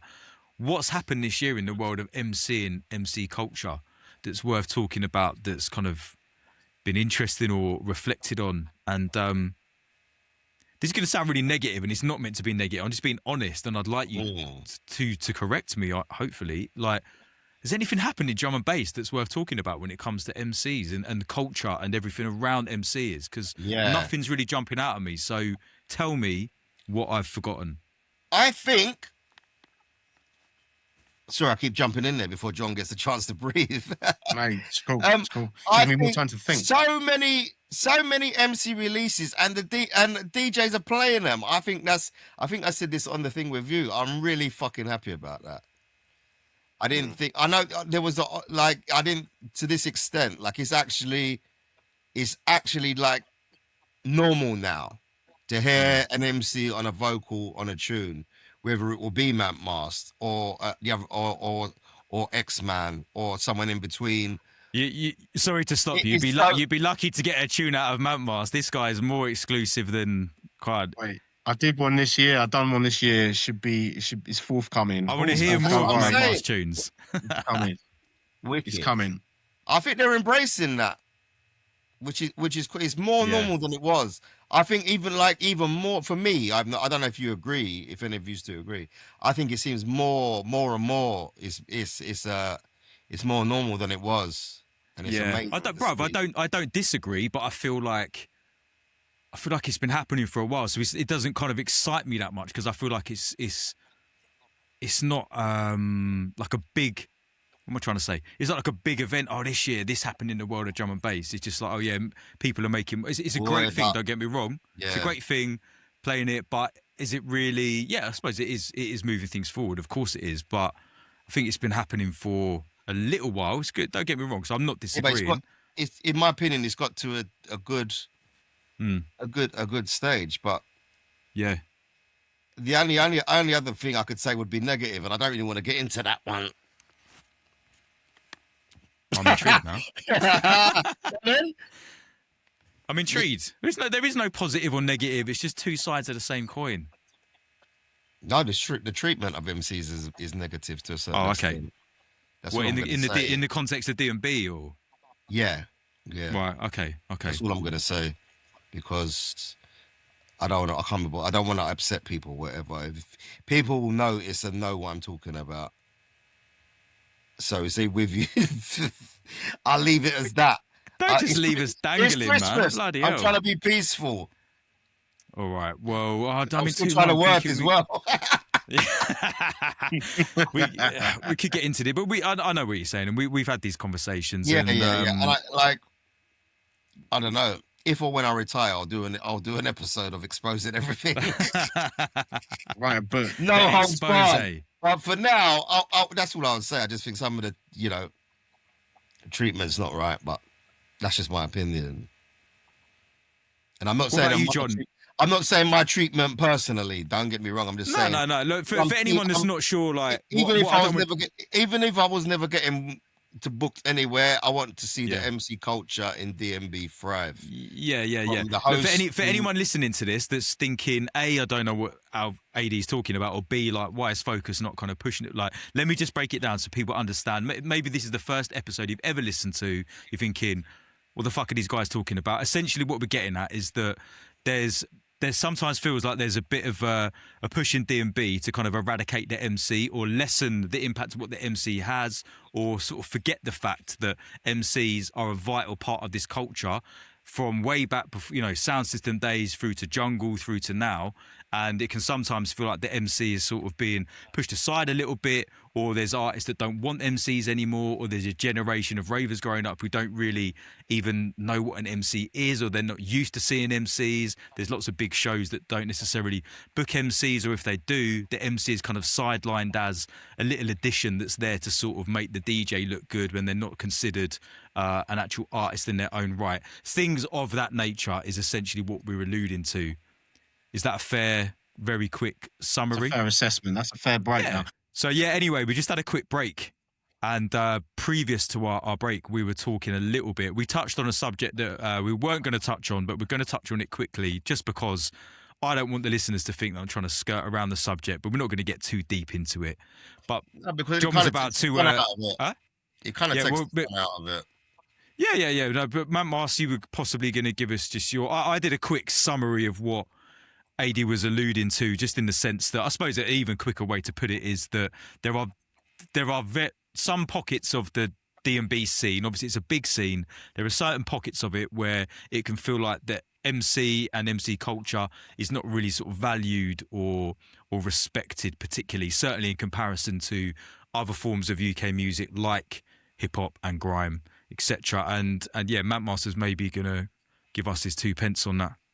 Yeah, nothing too illuminating, but no, firstly, just start off by saying I think there's been progress in the last 5 years in terms of, ensuring that MCs get the credit they deserve, whether that's on artwork or, getting more prominence in a dance or whatever. But yeah, just saying that reminded me of something I witnessed a little while ago. I ain't going to say the name of the event or the venue. Just seeing a legendary MC struggle with his setup with the wedge monitor. It was the setup was malfunctioning, and the engineer was just nowhere to be seen. I had to on my set. I was on before. I say it was GQ, best in the game, and I was on before him, and I was having trouble with mine, and I had to keep getting off the mic and actually physically going over to the other side of the room to to get the level set. But when he got on, things just deteriorated even more. And 75% of his set, you just couldn't really hear him that much. And I just thought, in what world would that happen if it was the equivalent, DJ playing and the audio was fucked? So I don't know. That just came to mind because he's such a legend. And we're talking about real foundation building blocks of the scene artists, and they need to be treated with more respect, really. But I get it. Absolutely. Yeah, I hear what you're saying. Absolutely. But as a whole, I think things have improved from what they were when you had to have a magnifying glass or even a microscope to see your name on the event flyer. So there's just little things like that, really. I think it's always going to be an issue in it with the setup, with the mic monitor. It's hard to gauge how you sound out in the crowd unless you've got someone like Stu SP going and checking for you and basically doing your setup for you if you're lucky enough to be in that position. But it's a common thing, man. It's something we're gonna have to deal with. But I find the weapon of choice is so important. The SM58A beta is the one that cuts through. I think it's the best mic for that situation. But yeah, that's my 5 cents, man. Yeah, man, I appreciate it. Like, I just find it such a weird one with D&B because you don't even need to have these conversations in other genres, do you? Because grime and hip hop, for instance, are MC-driven or artist-driven genre. If anything, it's actually probably the flip reverse. You could probably imagine some of the DJ, maybe not as much, but it's just built for the MC a lot of the time. Certainly a lot of maybe not so much now, but like back in the early days of grime, it was just like. It's MC driven, 10, 15 MCs in a room just hungry for the mic.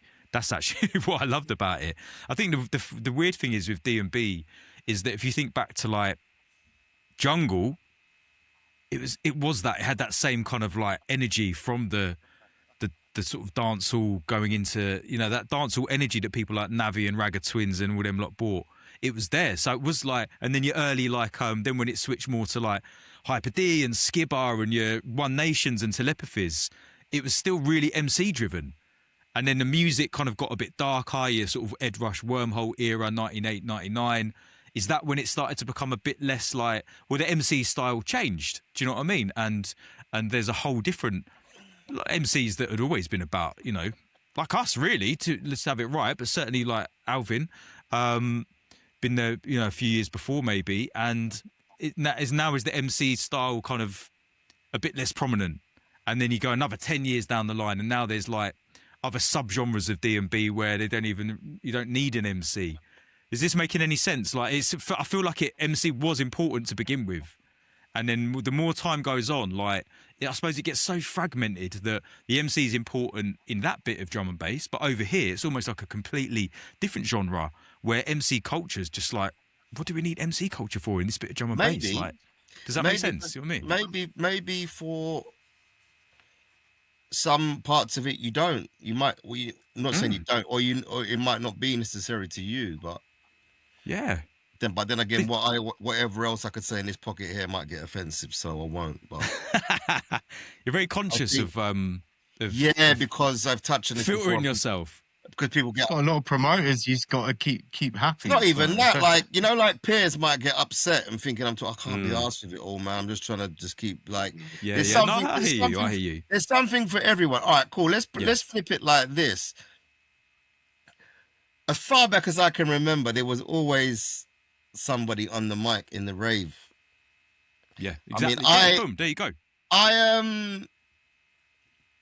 I weren't going out as far back as 91, but this is probably an exception because obviously Rat Pack was a duo, but obviously Everson Allen was on the mic. Different style, rah, rah, rah, rah. Then maybe a year or around that time, Top Buzz, Mad P on the mic. They're not MCing, so do you get what I'm saying? It comes back from then.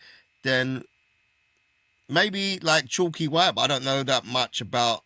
I knew his name was on flyers, but I didn't know. And then you might have other names up north, like Man Paris, so on and so forth. And then, do you get what I'm getting at? So there was always sort of someone. Then it developed a bit, and people were doing a bit more. Like maybe then when MC became popular, and then it was a bit more lyrics involved. But in the same time, you had Shabba and Fearless on Rush, so the MC element was always in it. I think some maybe for those artists or raves, I don't even think it's the raves. Maybe for some promoters, they might think, "Oh, it's an expense I don't need." If the guy don't want an MC, whereas before the promoter would just book it anyway. But things are different now, and it's contracted and whatnot. All right, so if those sort of, what would I call it? Not if those artists don't want an MC on their set, then fair enough, I guess. That's what I'll say. Yeah, and do you know what? There's certain elements. There's certain elements to that I disagree with, which I don't really want to get on. Like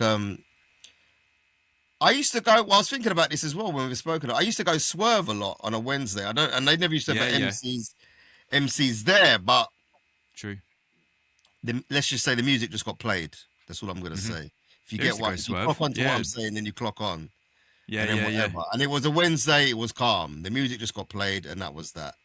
And it was in the bar area at the end, wasn't it? But the bar side. Yeah, but even before then, I used to. Yeah, Velvet Rooms. Yeah, Velvet Rooms. Scene. Okay. Yeah. I used to go there every week. So that was a different time. But yeah, I think if people can clock on to what I'm saying, they can clock on to what I'm saying. I can't be asked with no drama. And another time I'll let rip. But today's man, that's all good. I'm not. There's something for everyone, but yeah, I think I said I'm not going to say anything. I think if it gets frowned upon so much, or not saying it does, but if it does too much, then it's not helping the audience that's coming into it understand. Yeah, and that's what I was saying earlier. And I talked with Carousel about this, and pretty much everyone I speak to, that is there a risk that we're going to have a generation of ravers growing up who just think, who's this fucking guy on the mic? Like this person on the mic, what are they doing? Or there is no person on the mic anymore. But I just can't see it. Or there'll be AI. There'll be AI MCs. The DJ, you just want to press a button. Has anybody else? That's happening. Has any of your other guests opened up about this? You don't have to say not massively. No. Bruv, like the podcasts are out there for people to listen to. And I don't even think this is controversial, but that's just me. But like, well, it is not really, because when I say stuff, people act like I'm being funny. No, yeah.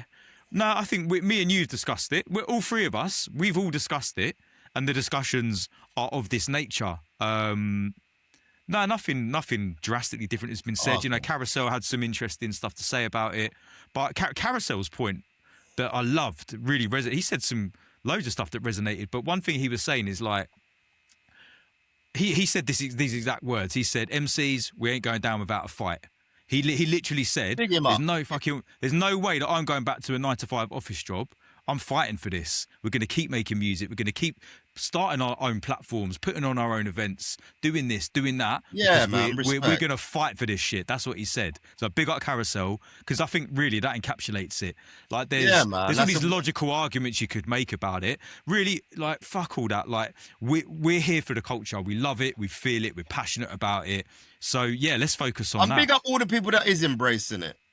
Yeah, exactly. Because especially the DJs, because some DJs won't play out without an MC of their choice. So big up you people, whoever you are. This is it, man. This is it. Yeah. Exactly.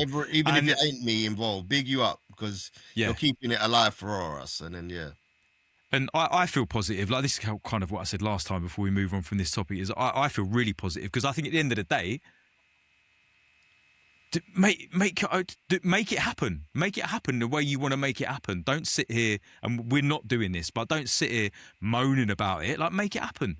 Be the change. Like, if you want it to change, go and create a little change. Like Carousel said, like, create your platform, put on your event, put out your mixtape, do your album, whatever it is. Let's do that. And I feel that lots of artists, MCs are doing that. And also on the flip side of it, and this is another thing we did get into, is like, it's okay if you don't want to do that shit as well. You don't have to do any of that stuff. Everyone can basically do what they want to do, as long as you're not disrespecting or, you know, doing something that's like harming other people or anything like that. Like, do what you want to do. There's room out there for all of it. Yeah, I get that too. And like I said, I have to big up the producers for putting the MCs on tunes, man. Because Do it with a passion. Do it with a passion. I think like 20 years ago, I didn't hear as many. There was like a couple, but not like now. I know like you're saying like it's normal, but maybe because it is so normal now. But I don't know. Maybe it's just me. It just really makes me happy just to hear it. Yeah, yeah.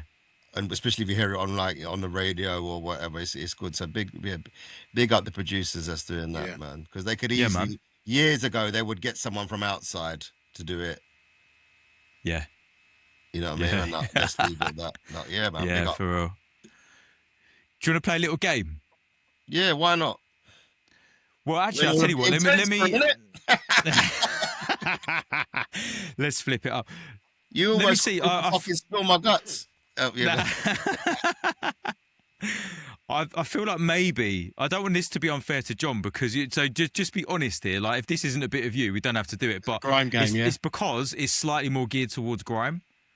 So yeah, this can it not be football related?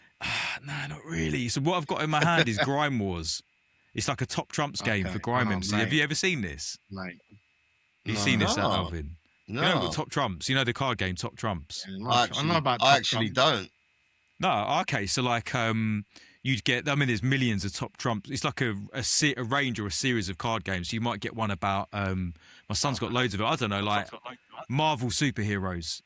So each card. I see and hear about these things, but I've got each card's got a character on, and then it lists like different attributes and different categories. Yeah, and it's got a number, and you have to score points. So I thought it might be quite fun. I don't mean like go through the whole pack, but we could maybe do a quick like Christmas edition of Grime Wars. Okay. What are you saying? Are you up for it, Mantmast? Yeah, I'll jump in. Also, just on a slightly different topic, right? And this this would be a funny conversation, but do you reckon you could get, I don't mean like you personally, but do you reckon someone could get away with doing a D&B Wars, like a drum and bass version of this, of all the MCs? Do you imagine like how many, I mean, even in the making of this one, some egos must have got bruised, right? Someone must have picked up the card and gone, what? Flo, you've only rated me like 71 out of 100. Like, do you know what I mean? It must be quite hard to create a game like this when you're in a scene. Can you imagine someone doing a D&B Wars version? Could be controversial, but I mean, there's enough artists there to. It could be, but it depends how. It depends how high you rate yourself, innit? Like me, I wouldn't be expecting too much from it. Same. You guys, man, you crack me up. You crack me up. I'm gonna turn this light on a bit more and just see it so I can actually see the card. All right, let's give this a little run through and see if it's a vibe or not. So I'm going to shuffle the deck. Okay, so I'm just going to start leafing through these cards, and in a second, Alvin, come to you first. I want you to say stop. All right. Go on. Whenever the cards. Didn't explain that. Right, that's your one. So I've selected a card for Mr. AD. So now I'm going through the cards again. You're going to say stop. Stop. Okay, boom. Right, we've got the two cards. Now, I don't want this to be unfair to you, John, because you said you're not hugely into the grime, but it says, we'll do this as a little sub-game, just to see.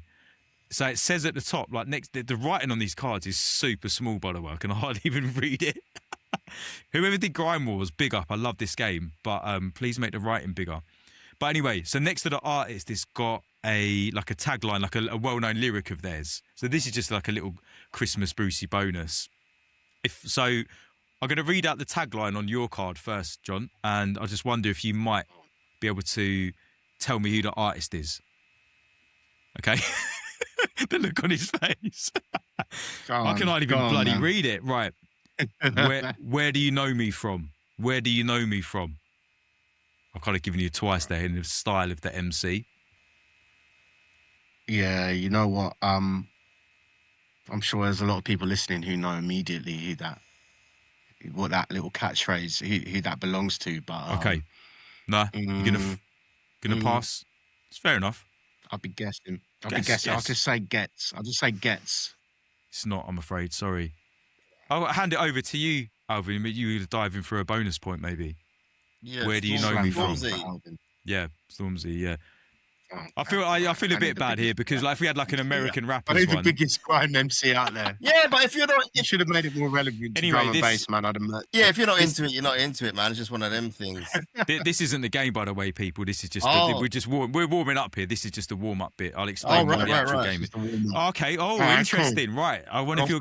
So I'm gonna go over to you now, Alvin. Can you get this one? I can't hardly flipping read it, man. I reckon you'll get this actually. So this is your card. What artist is this? No pressure. I come through like I can't bloody read it. I come through like what is it on? I come through like what is it on? Yeah. Right. Okay. So we have got Frisco versus Stormzy in the Grime Wars showdown. Wow. Okay. So the way that this works, there's 6 categories on the card. Okay. So I appreciate it's going to be possibly hard for you guys to remember, but we're only messing about. So you've got lyricism, reloads, clashing, flow, influence, and energy. Okay, lyricism, reloads, clashing, flow, influence, and energy.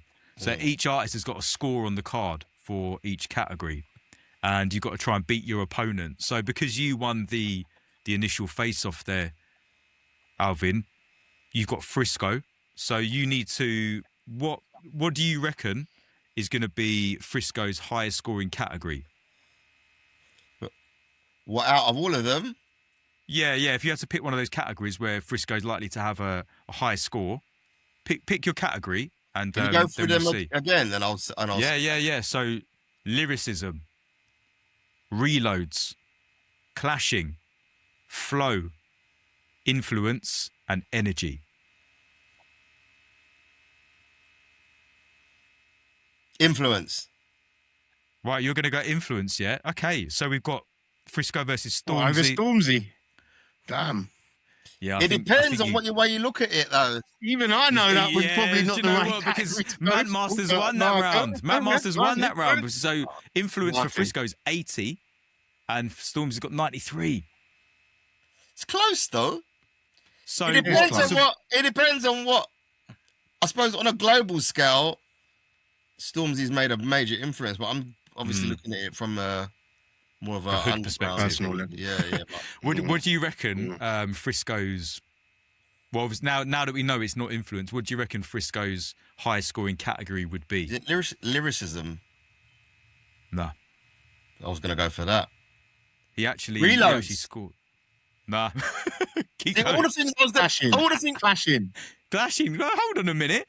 Mantmaster's saying he's the non-grime guy. He's doing all right here. It's clashing. All the things I would have chose, I would have lost anyway, regardless. So but you don't know about top trumps, isn't it? So I got an unfair advantage because I know the game. I'll sleep all right. All right. So clashing. Frisco I was got on top trump. 91. I did clashing. Think that, and I think you know what? Yeah, it's all a matter of opinion. And Stormzy got 82 on clashing. You see, it's a matter of opinion. It is. Stormzy can clash, though. We'll do another one. We'll do one more. Right. So again, I'm gonna shuffle up the pack. Say stop when you're ready, Alvin. Stop. Won't look.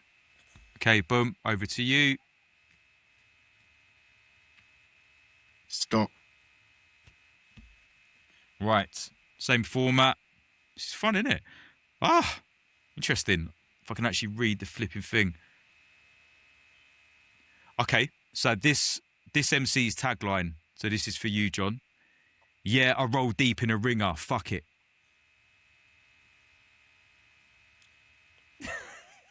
Now, just to give you a slight clue, you have... Pause. That's all I'm going to say.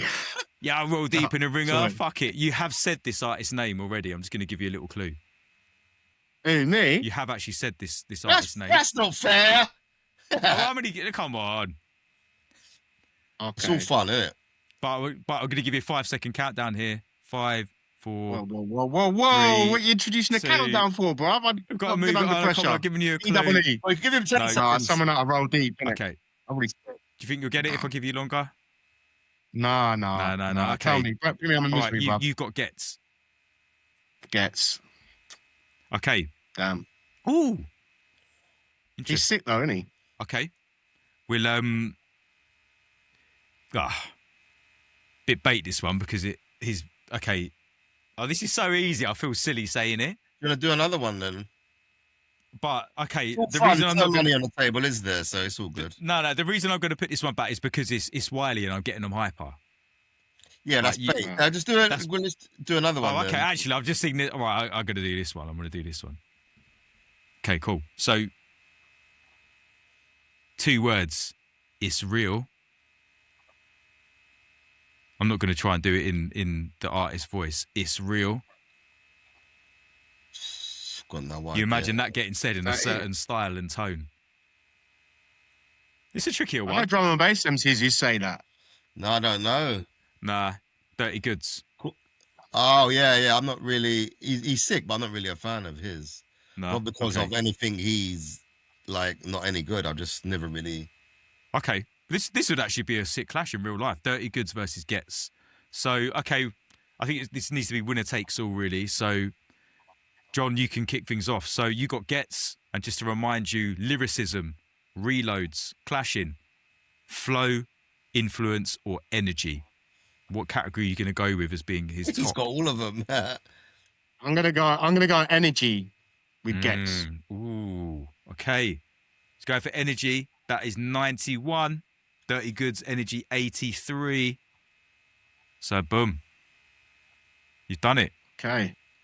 All right. This very, very quick version of this What do I game. win? You're taking the title. This is the Grime, really. Yeah, innit? Yeah. I'll come back to you on what the prize is.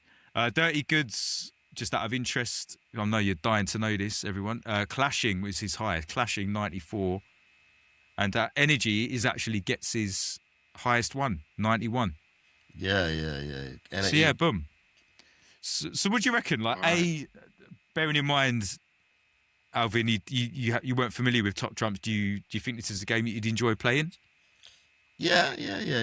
Like if you had the cards, Yeah, because you got Crazy Titch, Doc Rotten, AJ Tracy, Ice Kid, Kano, Prez T, Kill Off Khalid. Come on, Kill Off Khalid. His score, but this is what I'm saying, right? So it's all a matter of opinion. But this is the funny thing, right? Who made the cards? Do you know? I don't know. Whoever Grime Wars is, I can't remember. Phil Stanley. Yeah. I wish, bruv. I reckon someone's made P out of this. So imagine you're Prez T, veteran, like cult following. Maybe this is the reason why his scores are low. Lyricism 75. Okay, reloads 85.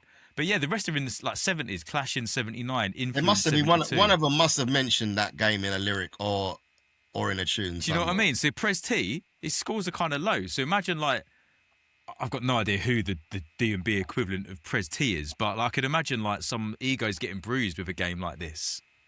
Even Jammer, lyricism 68. Interesting. Even Wiley, lyrics 65. Sorry, 75 for Wiley. What? Blasphemy. Come on, man. Anyway, I won't spend the rest of the episode going through the whole, or would I? Going through the whole pack. But yeah, it's a fun game, man. But yeah, I reckon any entrepreneurs listening to this, D&B Wars. Oh, do you know what would be like a... Actually, right, I've got to ask this techie question now. Right, Mantmast. Someone's making a Mantmast card. Oh, could you score? No, okay. You got to score yourself. Lyrics. I can't score myself, man.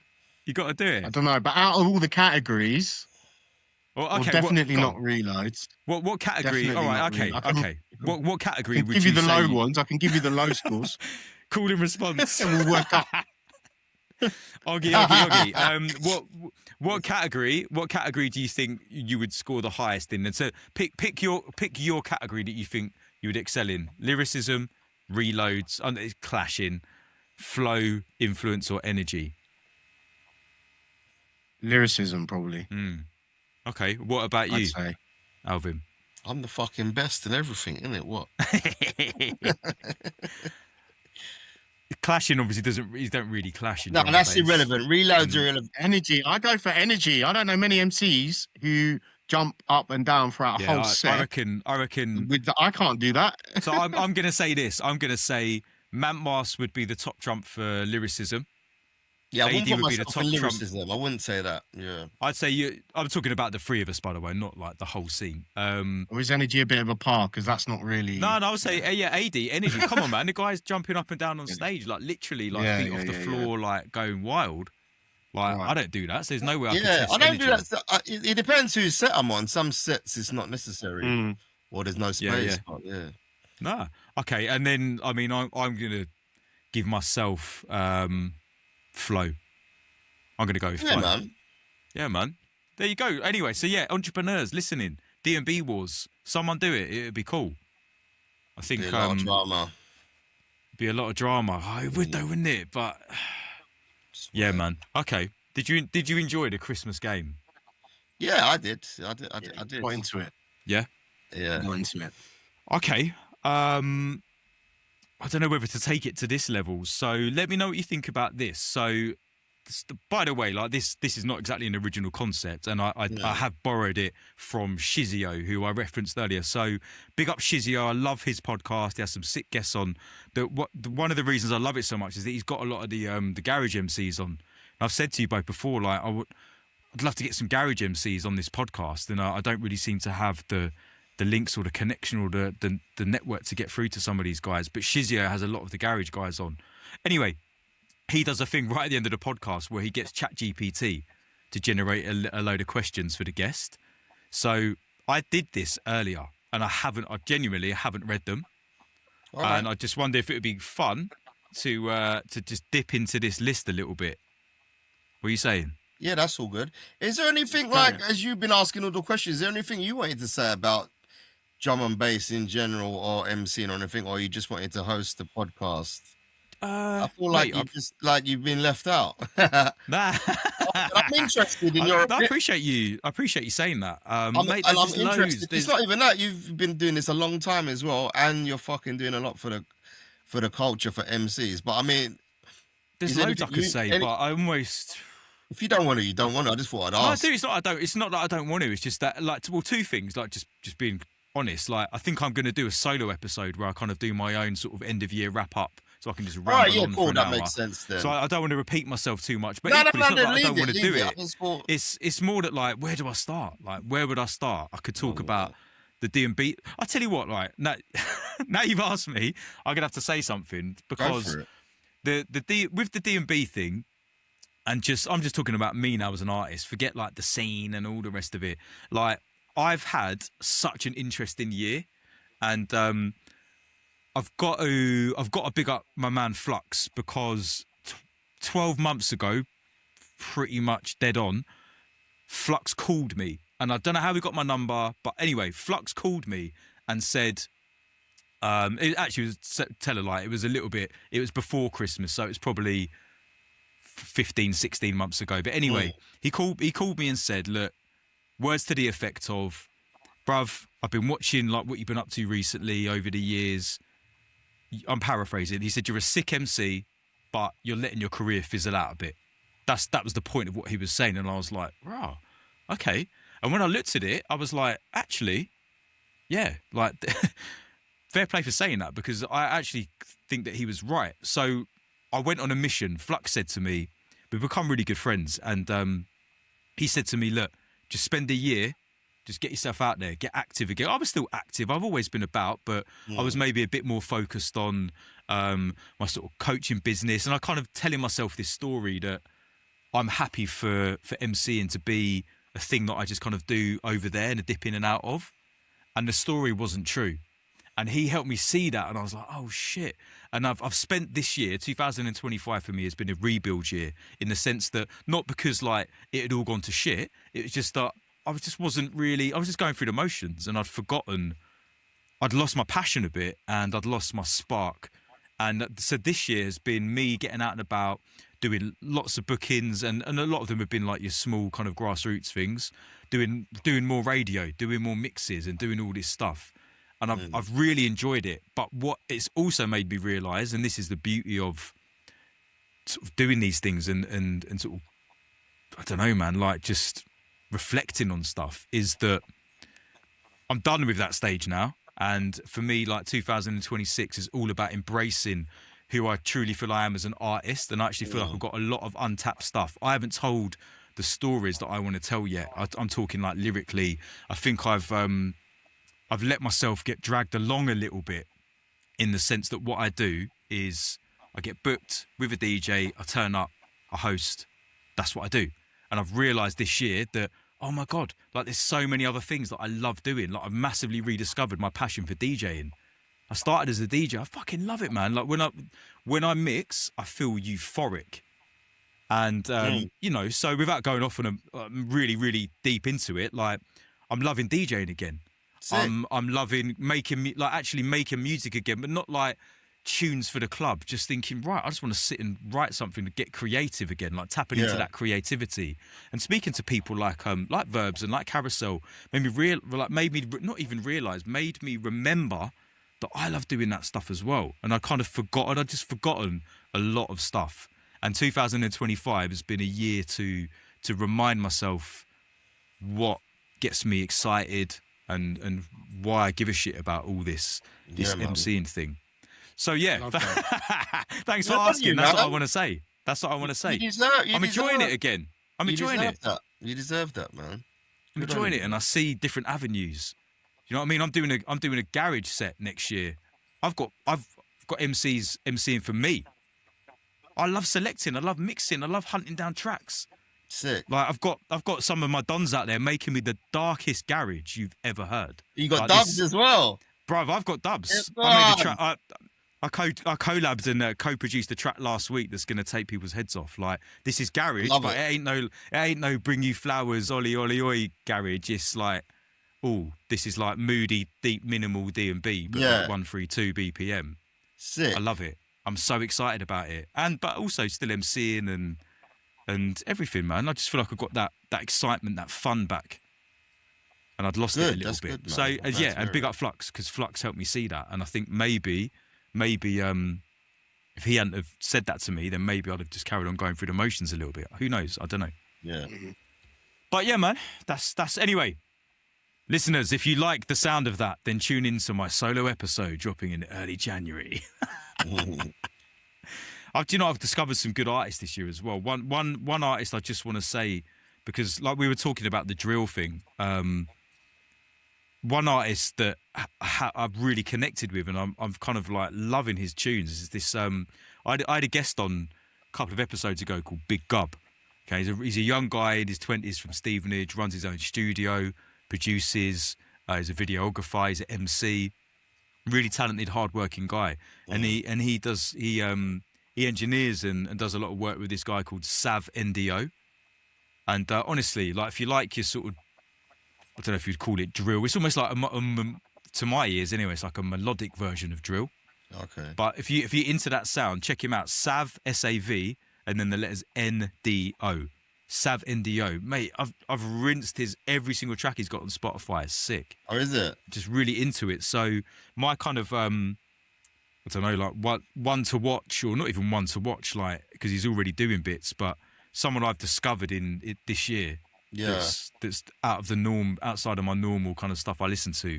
Yeah, Sav NDO. Sick. So yeah, check him out, man. Check him out. But yeah, anyway, let's see what ChatGPT came up with, because more than anything, we'll do this, and we'll use this as a way to kind of like wrap up this episode. We'll kind of, we'll do this as our last bit.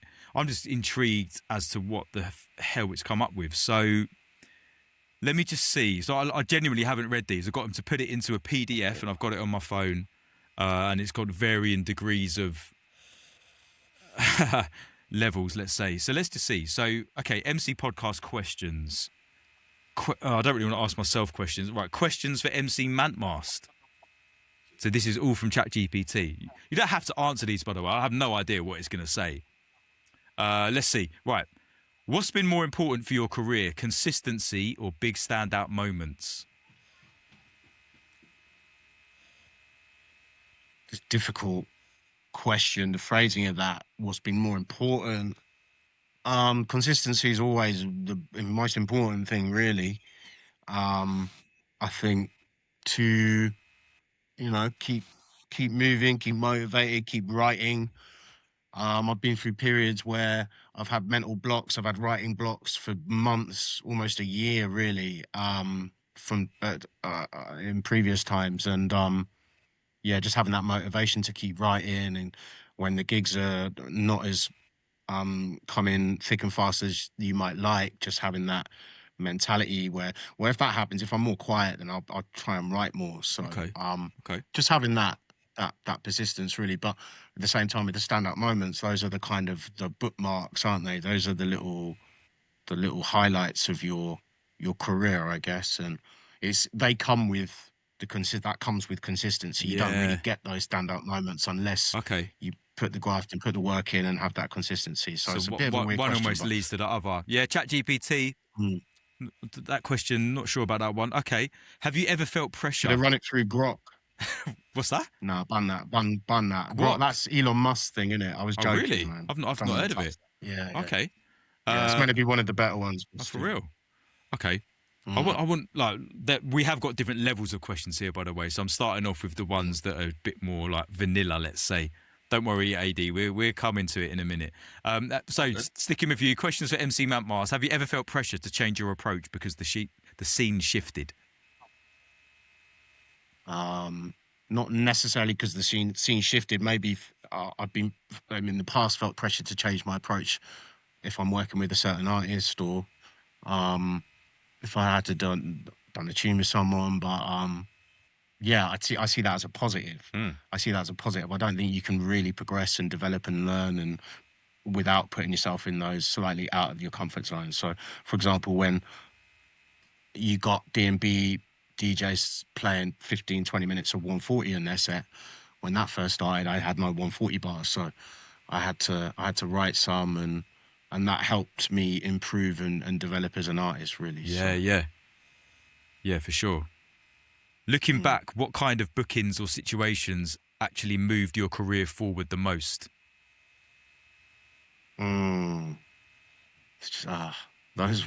Those gigs where the set goes really well and you get that feedback at the end, I guess. And forging ties and links with promoters and DJs and producers and MCs, really.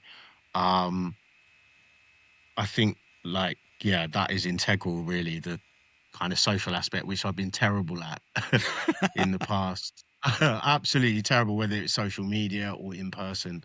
Not the most sociable person, but yeah, I think that's integral. What was the actual question? Just ended up going on a tangent. But looking back, what kinds of bookings or situations actually moved your career forward the most?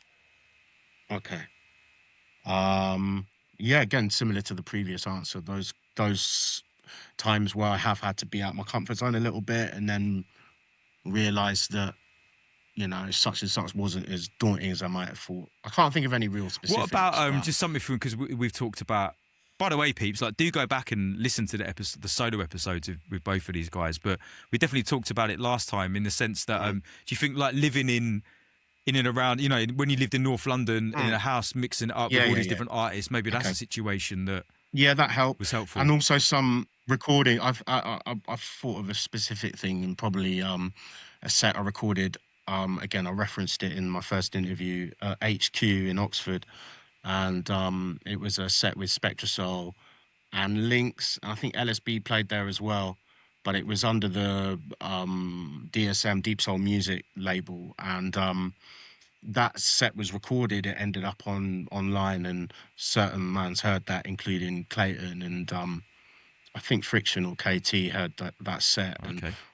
And that was literally a springboard for what happened after that, I think. So yeah, I'd say that a key moment was probably doing that set in the cellar bar. Yeah, it's mad out of these moments, because if you went into all these moments thinking this could be the moment that people hear it, like, you can't think like that, can you? These things just happen. It's funny which ones land. Go on. Before I let Alvin jump in, because I'm sure you got some questions for him in terms of speak, man. Like, inspire. Yeah, man, cool.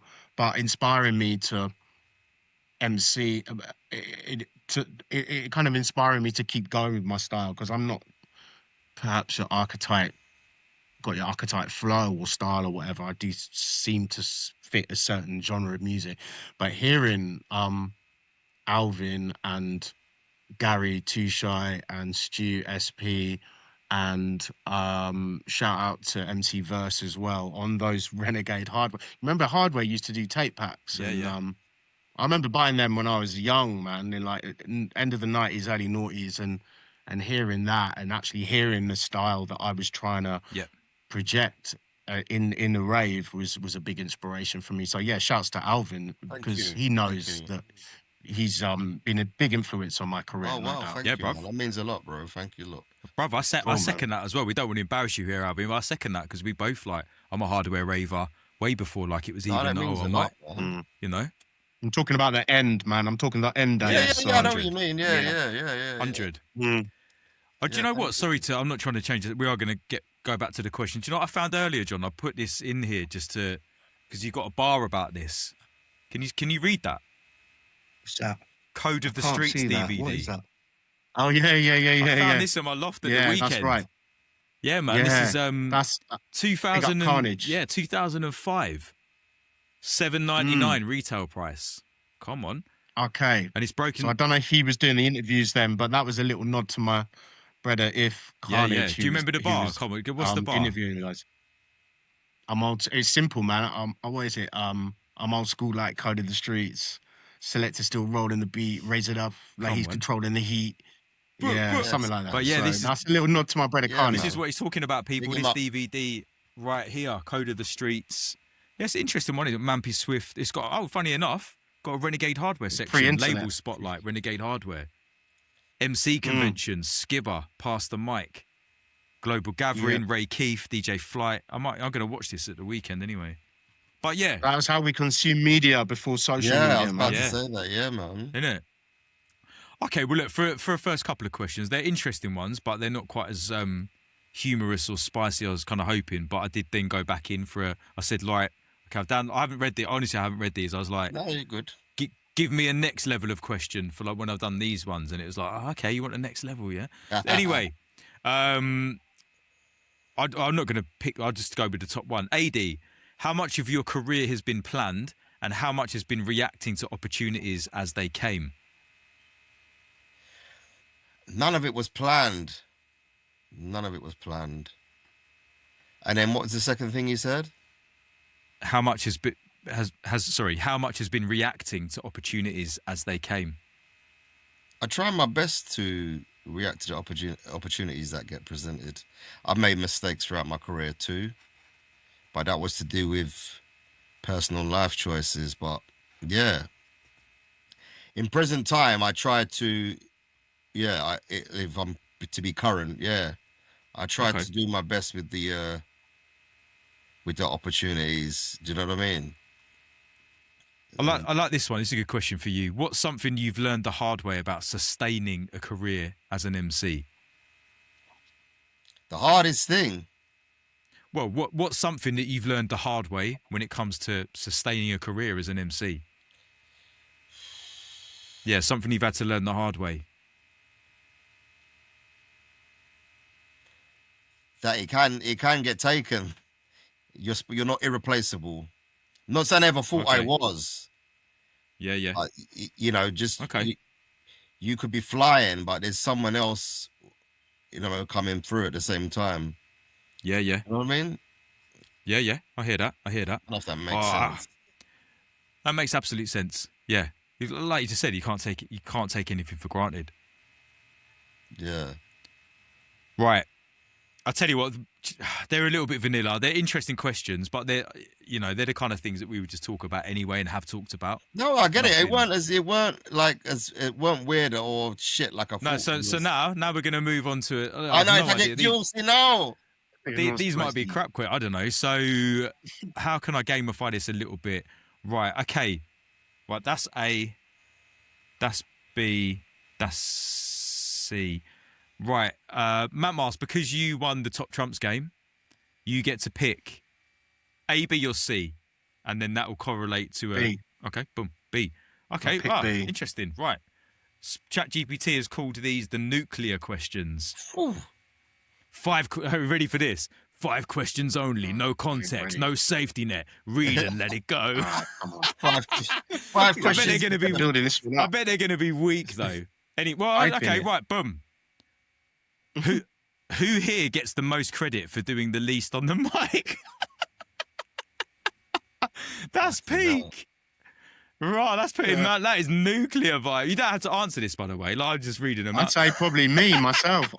I do the least on the mic compared to both of you. I know that for a fact.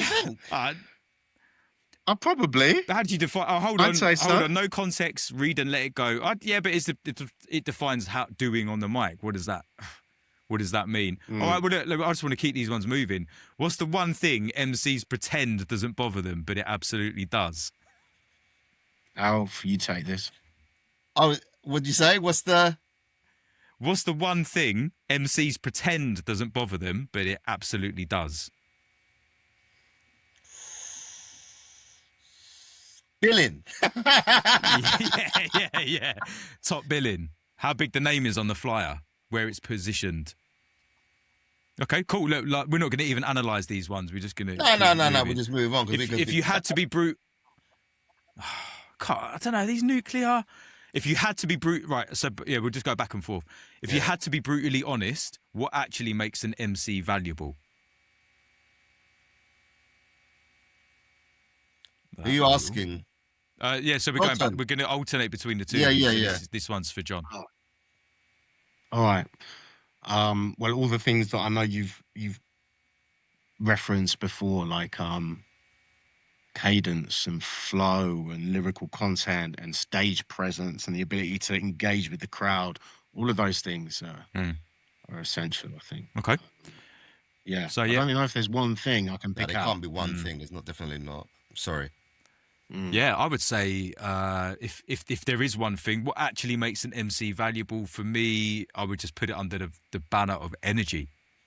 If it MC's energy, and by that I mean demeanor type energy, I don't mean like how hype they are. I mean, if their energy, the vibe, they can have all the bars, they can have all the swagger, all the pattern, the flow, If the energy, the vibe they give off doesn't connect with people, then, you know, really, what are they doing? Anyway, Alvin, if the scene reset tomorrow, who would adapt fastest and who wouldn't?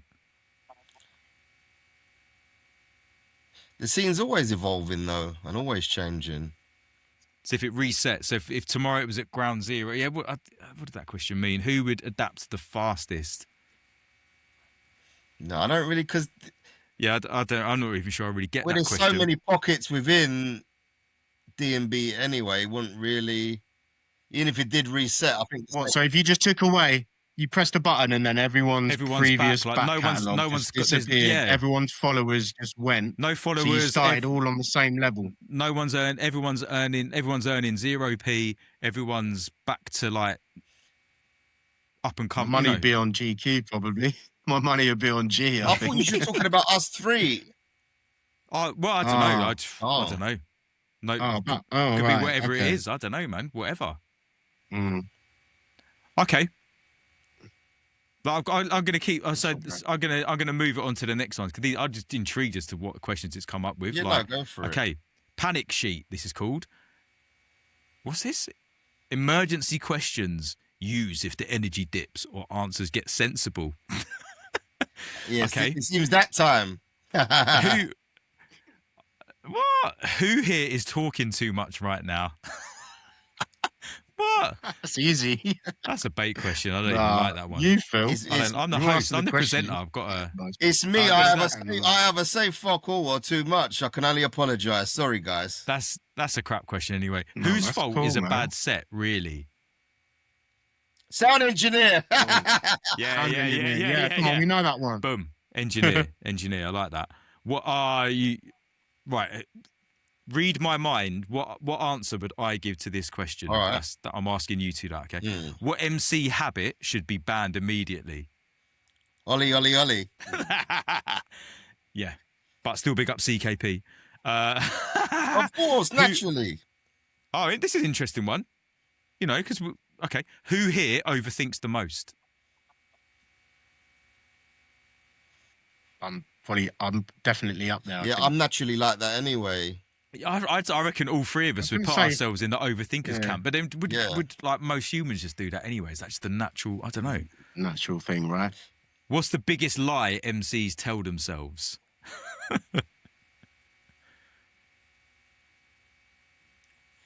Biggest lie. I can still do it in my 40s. I still got it. I still got it in my 40s. Yes, I love that. That's sick. That's sick. That's very self-critical. I love that one. No, that's made me laugh. That's quality. If the mic cut out, would the set improve? No. No, the opposite. That's bait. Come on. I had a funny situation. I had the opposite in Portsmouth a couple of weeks back. I was with Storm, and they had proper technicals on the decks, and there was a proper.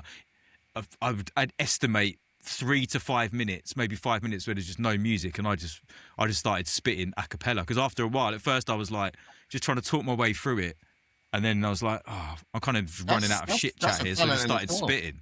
That's it. There's the opposite of that. That's where I'd probably come unstuck. Start telling some jokes or something. That's when I'd draw for Oli. Yeah, get the biggest reaction, bruv. 5 minutes of Oli. Sorry. This is an interesting one. Who would I'm assuming it means like as in what MC or what artist? Who would you least want to follow on the mic? I interpret that as like come on afterwards at a rave or a club or whatever. Sort my mic out.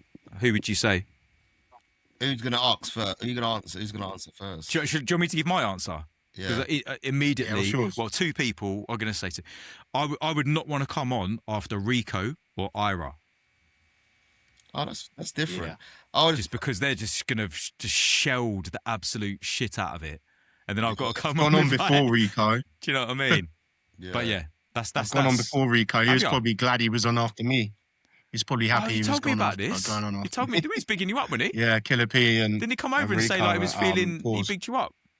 Yeah, man. I was just like, it was a bit starstruck, to be honest with you. Plus, I was all over the shop because I just come off the mic. But yeah, both him and Killer P said very kind words. So, yeah, come on.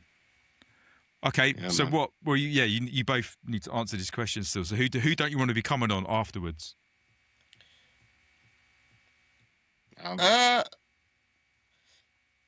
Probably X-Man. I'd say would be one person.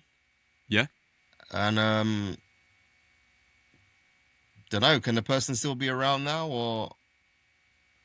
Well, who are you gonna say? Skibbity, rest in peace. Yeah.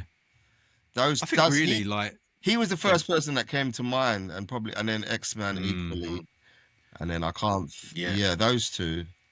Yeah. Because I think. Sorry, I'm gonna over talk. Surprise. I have come on off maybe or before or after one of them or whatever. I don't. Maybe not necessarily those two, but people in that thing. I mean, I remember doing innovation and thinking I'm gonna get shit thrown at me or booed, and it didn't happen. But yeah, cool. So yeah, that's why. So along those lines, I think coming on after any, I was going to say legacy artist, but just someone that's like got the crowd in the palm of their hand. Like it's say DRS now. If you're talking like modern times, probably him, because he, like you just said, is the first MC you think of in terms of having that connection with the crowd. That way he could get on a mic and do a 60-minute thing without any, with the beat and or even without, and have the crowd encapsulated. So maybe him. GQ is very difficult to come on after. Yeah, I was just thinking as well that anyone that's got just a big voice, but then. You two have got big voices. Yeah. You two have got big voices. So I've come on after both of you and been like, I need to turn the mic up. So yeah, get GQ. Yourself a beater. Sure. What's that? Get yourself an SM58 beater, or you probably use one anyway. I've got one. I don't really like. Yeah, I don't know, man. Got one. You don't really rate them, do you? Not my favourite, but they're solid. All of our voices are different. So probably different mics. Not us three. I mean, as the MC culture. MCs. Everyone. Have you ever come on after? Have you ever come on after Debt? Probably. At players. Imagine he's got just these big iconic voices. It's quite hard to follow maybe. when all of us, like sort of us lot, our generation was coming through, it would be if the people was known, it would be difficult regardless, because they're thinking, who are you? Because we came, I'm not trying to get into that preaching. We came through them when there was no social media. There weren't no way of promoting yourself. It was word of mouth. So you had, like, people would be like, it would be difficult anyway. Do you get what I mean? Yeah. Let's do a couple more, and then you know, I don't want to rinse this too much. I'm just intrigued as what they are. So they've put. So this next one is scorched earth closers. Use at the end. Interrupt freely. Do not let them over-explain. I love the way he's tried to like instruct me as the podcast host, like how to drop these questions. Yeah. I think they're kind of the same, really, to a degree. Whose career would look most different if social media didn't exist? That's not even that techie. I mean, there's so many people that have done a fantastic job of building careers. Like, look at someone we've already mentioned, like AG. You know, I listened to a great podcast. Well, again, it was with that Shizio guy, but without TikTok, you know, he left. He had like a great career in sales. Like, he was earning good money and blah, blah, blah, and left because the TikTok money was up there. Yeah. I don't know. I'd say AG would be my answer, to be honest. But what about you? I think it's more. I don't know any. I can't think of any MCs that's blew up because of their online presence. DJs, yeah. Headaches come through in COVID, didn't he? Mosey. Headaches, I think. Mosey, yeah, maybe Boo as well. I might be wrong, but it only seemed to be after COVID that they exploded, right? So it's a tricky one, though, isn't it? Because is it social media, or is social media just the tool that allows it sort of amplifies their personality traits so they might have found a way to do it anyway? I don't know, man. Some of them man were doing sets through COVID, weren't they? They were doing live streams, and that's how they generated their base audience. I can't really think of an MC that stands out to me that like really rinses the social media in the same way that some of these other people have. Can you? Slippy Skills is the best MC on social media for me. Is he? I follow him. I never see him come up. That's weird. He's got his little stories going. The algorithm like shows different people different things, isn't it? Because he's a pal. Like, I know him well. Not that that makes any difference. All right. Anyway, what's the most overrated thing in MC culture? Overrated thing. Culture. Nothing, man. Stop disrespecting us. Not you, but I feel like ChatGPT doesn't understand MC culture well enough. Like, doesn't really get it. That's a bait question as well. Not schooled in that. And that's one that, as we've already said, if honesty didn't matter, what would you change about the scene? If honesty didn't matter. Oh, I better bite my tongue. What? So if honesty didn't matter, okay, what would you change about the scene? Okay. All right. I'm trying to think here. Okay. Well. Oh, can you still hear me? Yeah. Sorry, I felt like I dropped out then. I don't think this is even like a. I can't say what I want to say again. No. But this. Redacted. What I'm about to say is what I'm about to say isn't even like a. It's not a deep techie thing at all. I think it's just is what it is. But mine would be. I'm just thinking what's just instantly coming to my mind. Mine would be the disparity between MC wages and DJ wages, essentially. But I don't think that's even like. We talk about that anyway. It's just the fact that like DJs get paid more than MCs. I think that's always going to happen. And I mean, so it's not even like that. Oh wow, that's controversial. To an extent, it's fair enough if they're making the music. I've not had too much of an issue with the disparity. Well, as long as it's not silly, and as long as the MCs aren't getting parred off, then. Oh yeah, I think the one that gets me is that where it's you know, you expected the promoter wants you to do like 2 or 3 hours. So you're MC and you're working alongside 3 different DJs. You add up what they've earned. Trust me, it's coming to a hell of a lot more than what I'm getting for 3 hours. I end up doing that a lot, man. Yeah, that happens all the time. But I want to move away from the 3-hour sets. I think it's too long, and I don't think it's good for the ravers. I think it's a bit boring for the ravers as well. Like really, 3 hours of one voice of anyone is too much, maybe. But it's just a standard thing, isn't it? In D&B, I think if you're doing it controlled, if it was someone full pelt, like for 3-4 hours strong, maybe. But I think if it's someone, I don't know, that kind of just doing it steady and then having impact moments, then it might not be as. But I don't know. You probably have to ask a raver that, really. How can I? I can't answer for them. Why am I trying to answer? It's an interesting one, actually, just in, again, like how D&B differs to other genres. Because when I had Big Gub on, like I said to you, he's in his 20s, he's from the world of rap. He was explaining, he asked me a question about D&B, and he was just like,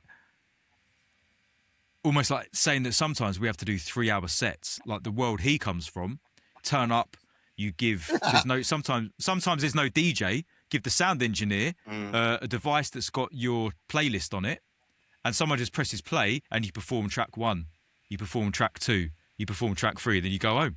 Yeah, I've seen some of that. Wow. So he was like, what? So you go to a rave, you work with a DJ you've never met before, you have no idea what they're going to play, and you do that for 3 hours, and I'm like, yeah, that's the standard. Yeah. Normal, so he was just like, that sounds fucking mental.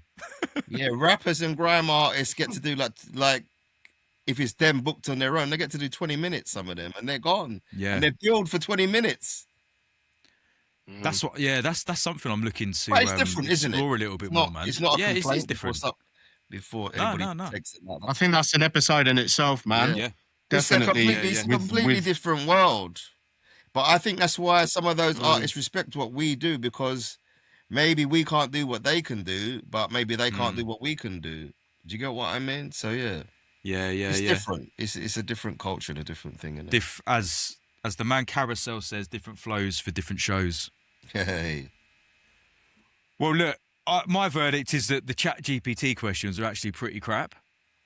That's right. Like you said, it's not meant to be something too serious. There's a few little techie ones, but yeah, I kept saying to it, like, okay, make sure there's some ones in there that are like specific for Mantmast or specific for AD about their careers. And I want some humour. I want some humour. I want some stuff that's going to like make us laugh or sort of put them on the spot a little bit, but nothing too deep. So I would say that hasn't really. It speaks more about AI. Yeah, hasn't really fulfilled. Oh, hold up. There's one other section that it gave me. I've just noticed. MC versus DJ. Oh, I can't be. We've talked about all this stuff and bothered to get in. Funny enough, that's almost literally what I was. Well, not versus DJ. I'm just talking about the difference between MC and DJ. Anyway, oh no, these are nothing special. All right, boom.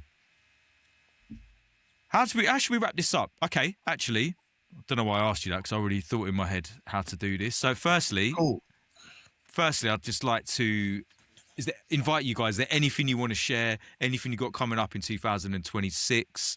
Anything that you want to tell people about? Then, please be my guest. Just want to say big up all the ravers, big up all the promoters, big up my agent, big up all the MCs and DJs and producers that I've worked with this year. And hopefully more of the same for 2026. Come on. Me? What about you, Alvin? Big you up, man, again, for... No, because of the MC. I'm very passionate about this. People that's going out of their way to make sure the culture is like, like what you said, someone else said. They're not going to, we're not going out of a fight. And big up all the MCs doing their thing, whether it's classed as hosting, whether you're a full-on... MCs making tunes. Big up all the MC union. I'm calling it. Big us all up that's out there fighting the fight. And big up all the ravers that's still embracing the MC culture and the MC thing. Yeah, I think I'd done a gig the other day, and I didn't realize that, I don't want to big myself up. There'll be people happy to see me there. It was nice. Them little things give you the extra legs to keep going. Maybe for another year even. I was pleasantly surprised. It's not somewhere where I thought it was going to be that. Yeah. So big up those ravers and that, man, and for their kind words on like the messages. Even if I don't get back to everyone, I appreciate it. Them things, I swear to God, it keeps me going from the bottom of my heart. It means everything. Like, and then what's the second? What Mantmast said? Big up the promoters, the DJs, and the club owners, the brands, the labels, the agencies, everybody behind the scenes, man, doing all the moving parts and keeping the music alive. Yeah. because it's not easy, right? It feels like we're working against a tide or working uphill, because whether it's clubs closing down, venues getting shut down, there's so many even this year. Corsica's on its way out. Yeah, and the promoters having to adapt, Motion had to close. doing party, doing Yeah, because the prices licensing. cost are going through the Yeah, roof. the licensing, Yeah, having to do and they got to employ parties in the daytime now. all these people, man. Yeah, true. So it's not as easy as it was pre-COVID. It's hard. It's a lot of promoters and people are doing it out of the love. Yeah, I would say And that. even society's changing with less people going out and raving these days. They are doing it. They are. Which I'm even more grateful because of the landscape we're in now. Yeah. Because of Brexit, my European gigs pretty much shrunk by about 75%. But I'm great. It makes me more grateful for every time I went to Romania early this year for the first time, and it was one of the best experiences I've ever had. And so, yeah, very grateful for these opportunities that come up, knowing that it's not easy. Yeah. For anyone. Yeah, 100, man. Promoters involved. I wouldn't say they're the unsung heroes, because I feel like promoters do. A lot of people will show love to the promoter, but it is not easy. It's this is a very small thing, but me and a couple of my friends started a promotion this year, and we did our first event in October, and it's tough, man. It takes up so much of your headspace and your capacity, and there is expense, but just the effort you have to put into it, right, it's a lot. So to do that, knowing that at best, like a fantastic outcome for you as a promoter is like maybe breaking even or only losing a couple of £100, and that's a win. It's like, wow, like, I've only done it once so far. We've got more events happening, but to know that people are putting parties on week in, week out, and sometimes, it's just how long can they keep going before they think, right, like, this is starting to hurt my pocket a bit. So big up the promoters, basically. Yeah, man, big them up. Yeah, because without them, we don't have. Especially the grassroots ones as well. Yeah. I've been trying to do more of the grassroots things this year, man. Like, made a conscious effort to do those freebies and to support, because we all come from the mud, exactly. And when it's in DNB, we all come from a certain place. That's it. That's it.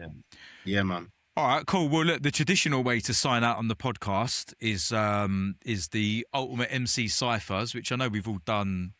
I just thought, I'm just thinking this now, why don't we do a collective ultimate MC Cypher? Just because I feel like we have to wrap up the podcast in this fashion. Yeah. So, right, so boom. This is that anyway.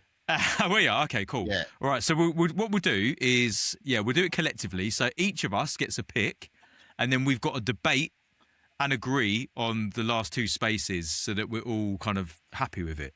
All right, cool. So, we're going to wrap this up with the ultimate MC Cypher in the true Mike-minded people style and fashion. So, normally the guest will pick 5 MCs, any style, any genre, past or present. No, no limits, no rules or regs. Because there's 3 of us, then we're going to do it like this. So we're each going to have a pick, and then we've got to decide between us who the final 2 spots go to, so that we all feel happy with the cypher. So, John, kick us off. Who's your pick for the ultimate MC cypher to wrap up the new year? To wrap up the year. All right, cool. Well, typically, straight after I'd done my top 5 last time, I just thought of a whole load of artists. So I'm going to start with, and this is probably someone people aren't that familiar with, but Rodan, a guy called Rodan, out of a group called Monster Island Czars that MF Doom was a part of back in the early noughties. For me, his bars, it's almost double time, but it's not. He's just speaking very quickly and getting a lot of stuff in there. So for me, it's Rodan, and I advise anyone to check Rodan Monster Island Czars after this. So that's my little obscure addition there. Educating the man there once again. Rodan. How are you spelling Rodan? Rodan. And there's a rock group called Rodan, but it's not that. It's a guy. It's named after he's named after the flying prehistoric monster out of Godzilla. Godzilla and King Kong. Yeah. And that's where he gets his name from. So Rodan. All right, cool. I'm going to have to check him out. All right, cool. So, Rodan. So, spot number 2. What are you saying, AD? Oh, I can only think of bait names, and I don't want to be too bait names. No, there's no bait. It's personal, you know. There's no bait. Yeah, There's no I mean, bait. I don't want to choose on principle. I don't want to choose none of the others from the last time. Do you know what? To be quite honest with you, without listening back, I couldn't remember what either of you No, said. but I just don't want to. I'm just being a dick. And then now I'm making things really. Chip. Mate. Chip. Okay. Yeah. I reckon. Didn't you? Sure, you didn't say Chip last time. No, 100% didn't. Okay. I can remember who I said. Not being rude. I'm just saying. Yeah. Yeah. That is a bit Rodan like, and Chip. All right. Cool. Okay. So for me, I think I might have said. I can't even remember what I've said in my flipping ciphers. Actually, do you know what? I've got who I've got to give it to because, yeah, I'm putting CKP in. Why not? Boom, CKP, cold. Yeah. I know CKP would sound sick over like a dancehall beat or something as well, something like that. And then you could flip it on that. Do you know what I mean? Good shout. So yeah, boom. CKP. Okay, well that was easy enough. That, as expected, that was fairly straightforward. So now we've got 2 more spots. How are we going to decide? What's it lacking? Let's look at this strategically, not in the sense that, you know, what styles haven't really been catered for yet. So I don't know who Rodan is, but that's more you explained it, John. You know, it's kind of techie rap skills. Yeah. Chip. Super scientific. Yeah, okay. So we've got CKP with your kind of, I was going to say, no, I don't mean like basic flows as in like I just mean they're kind of like simple but effective style. Yeah. You know, quite accessible, engaging. Chip, yeah, you know, grime, bit of grime energy. Let's make this fairly easy we need a D&B voice in there. Oh, you want to do that? Okay. I think so. Well, look, No, we've got to agree. I get that. I think we need a D&B or junglist in there. And I'm gonna say, boom, Juice Man. Interesting. I'm just throwing this out there. You know what I mean? We've got to agree on this. He's a legend, man. Inja.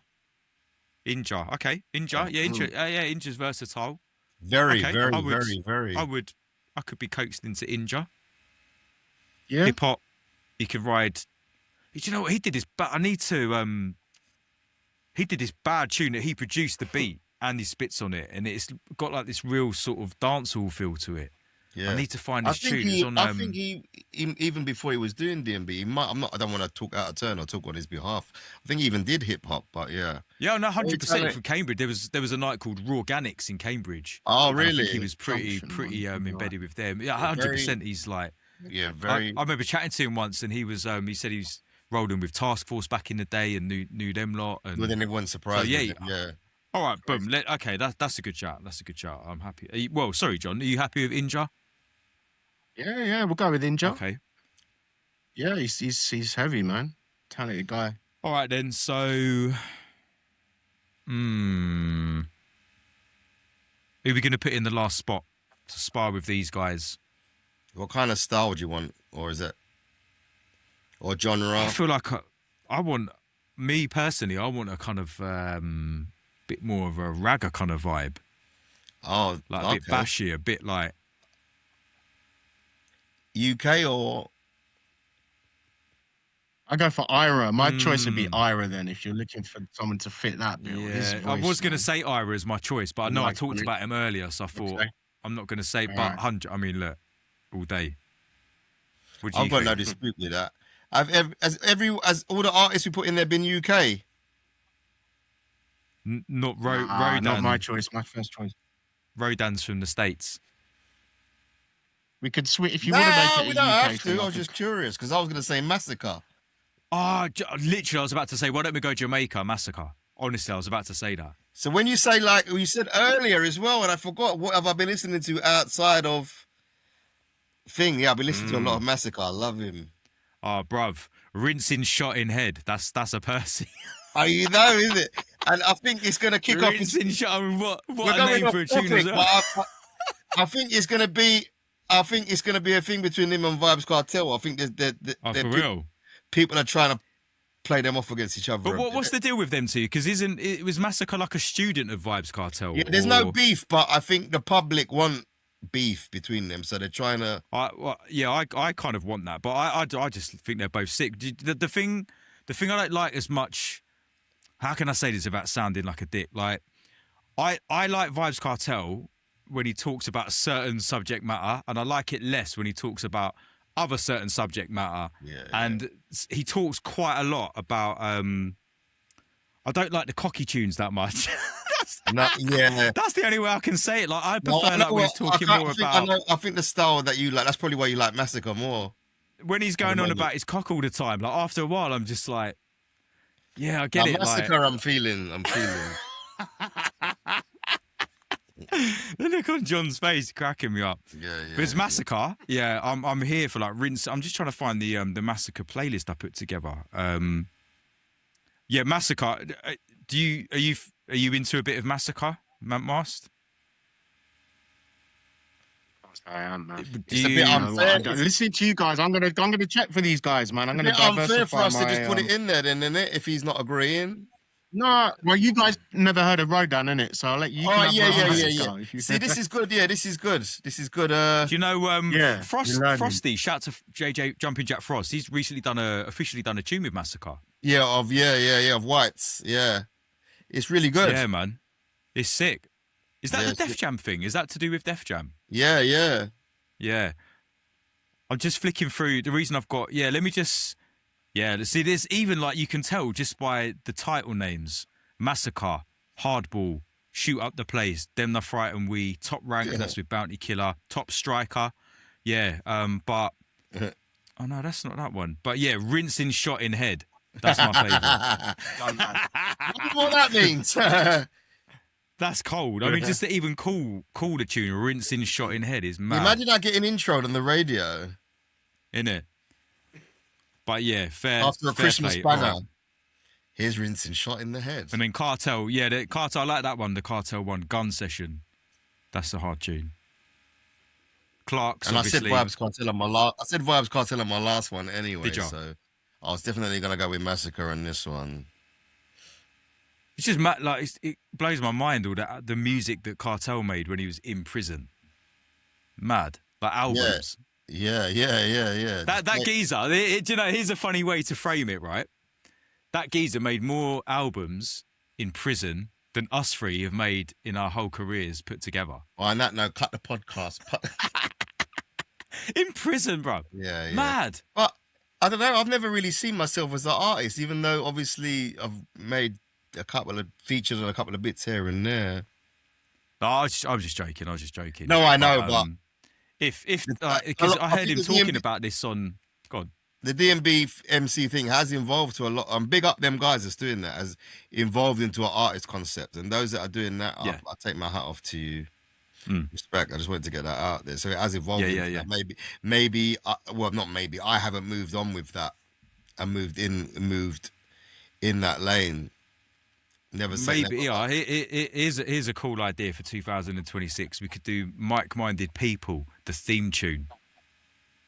AD Mantmast Fokus. Why not? I'll do the hook. For anyone only listening to this, yeah. The enthusiasm for this, I'm thinking, is quite low. I don't reckon it's going to happen. Yeah, featuring CKP on the hook. Yeah, man. All right, cool. So we've got the ultimate MC Cypher for 2025, the Free the Hard Way collab version, Rodan, Chip, CKP, Inja, and Massacre. Do you know what that is? That's pretty fucking sick. Because I don't know Rodan, but I trust John's judgment because he knows his thing, innit? Same with Massacre with you guys. That's gonna bang. Yeah, but that was pretty harmless. I thought that was gonna take up another hour. I was like, boy, that's gonna bang. That's banging. Right. On that note, just want to thank you guys for for your help and support and showing love to the podcast in I will, general, man. but also We'll for try and coming on keep the pushing it episode forward. today as well, tonight. Big up. I'll try and keep trying to push it forward, man. We're all in this No, together. thank I think we need a bit more unity as well. It's understandable that everybody's on their own journey and trying to do their own thing. But once I saw you, you know what I mean, you're trying to do the MC thing. I was like, you know what? He's trying to do it for us, so let's try and help you as well. So yeah, man. Big up all the MCs, then, bro. Seriously, Always I a mean pleasure, that with my man. heart. Well, look, have a great Christmas. You Oh, too, shit, do you know man. what? Do you know what?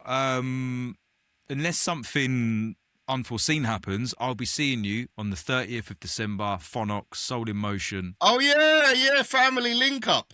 Yeah. Come on. Yeah. Raving. I'll be there, my Yeah, Might-Minded People merch. Is that on sale yet? I see the little thing in the corner. We saying they're on Yet, sale? Not yet. Not Right. yet. Soon come. They're Soon on. come. Don't worry, I'll come hook you boys only. up. Hook you boys up Yeah, with some yeah. drip. Come on. Look out for it, people. It's coming. That's it. All right. Yeah. On that note, what do I Merry normally Christmas, say? man. Yeah, but I tell you what, I can't be bothered to do all the Yeah, YouTube big and up. Spotify shit. Big up if you've been following the podcast and listening to the podcast this year, then big up. Do actually send me your MC. Oh shit! Do you know what? Really sorry. I always say send me your ultimate ciphers, and I get a few. Someone sent me in one this morning, and I almost forgot, and that would have been dark to not read it out. So big up Detail, MC Detail Oh, yeah, I've MC. heard of Big him. up. Big him up. Big up, man. So he sent me one. Just read this out. So his ultimate MC cipher. I got my pad. Is he's gone down a straight D&B route, mixing up some legends with all legends really, but of different. I don't know, I'm digging myself a hole here. It's a sick lineup. Stevie Hyper, Shabba, early 2000s in brackets. Yeah. SP, Dynamite, Carousel. That's Boom. decent. Come on, a round of applause for that. Full top 10 yeah, man. Yeah, we're man. feeling that. Selection. Good Come on. taste. Good taste. That's Yeah. and do you know what? That you, I mean, That's a for very obvious good range. reasons, like SP Dynamite and Carousel, you probably will see on a lineup at some point. Yeah, that's a good range. That's a good Very range, good- yeah, man. Good range of Like a hospitality lineup, that is, Yeah. isn't it? Shabba early 2000s. Mm. Yeah. There was something extra raw about Shabba in sort of 96, 97 for me. Like maybe even earlier. That Cool FM, his voice is just raw, and you're just like, oh yeah. Yeah, he Love kind it. of was. So, yeah, he man. was always big, but I think he actually got just that extra lot. I don't want to like. I hope I'm not causing offense, but he got a lot bigger then. He was always big Yeah. because he was always big. He was doing big raves from the start. But I mean, that one took him around. I know what you're saying, and that and around there, it took him to the next level, in my opinion. Yeah, man. Like no absolutely. offense or anything like that. He was always sick, but that's when you're like, rah. You just got. So even yeah, better. big up Detail for that. Big up Yeah, everyone man. else. Thank you for listening in 2025. I've got more, I've got the next couple of episodes I've actually got in the chamber ready to go. Good on So you, man. without- Keep fighting the fight. So yeah, boom. Before we know it, we'll be on episode Well done, man. 25. What's that? Quarter century. Keep it moving. Yeah, we're keeping it moving. So Sick. everyone have a great Christmas 2026. Do your thing. Keep the vibes high, raise the vibration, and yeah, man, we'll see you next time. Big I up. love, man. Ole, ole, ole! Sorry. Oi, oi, oi.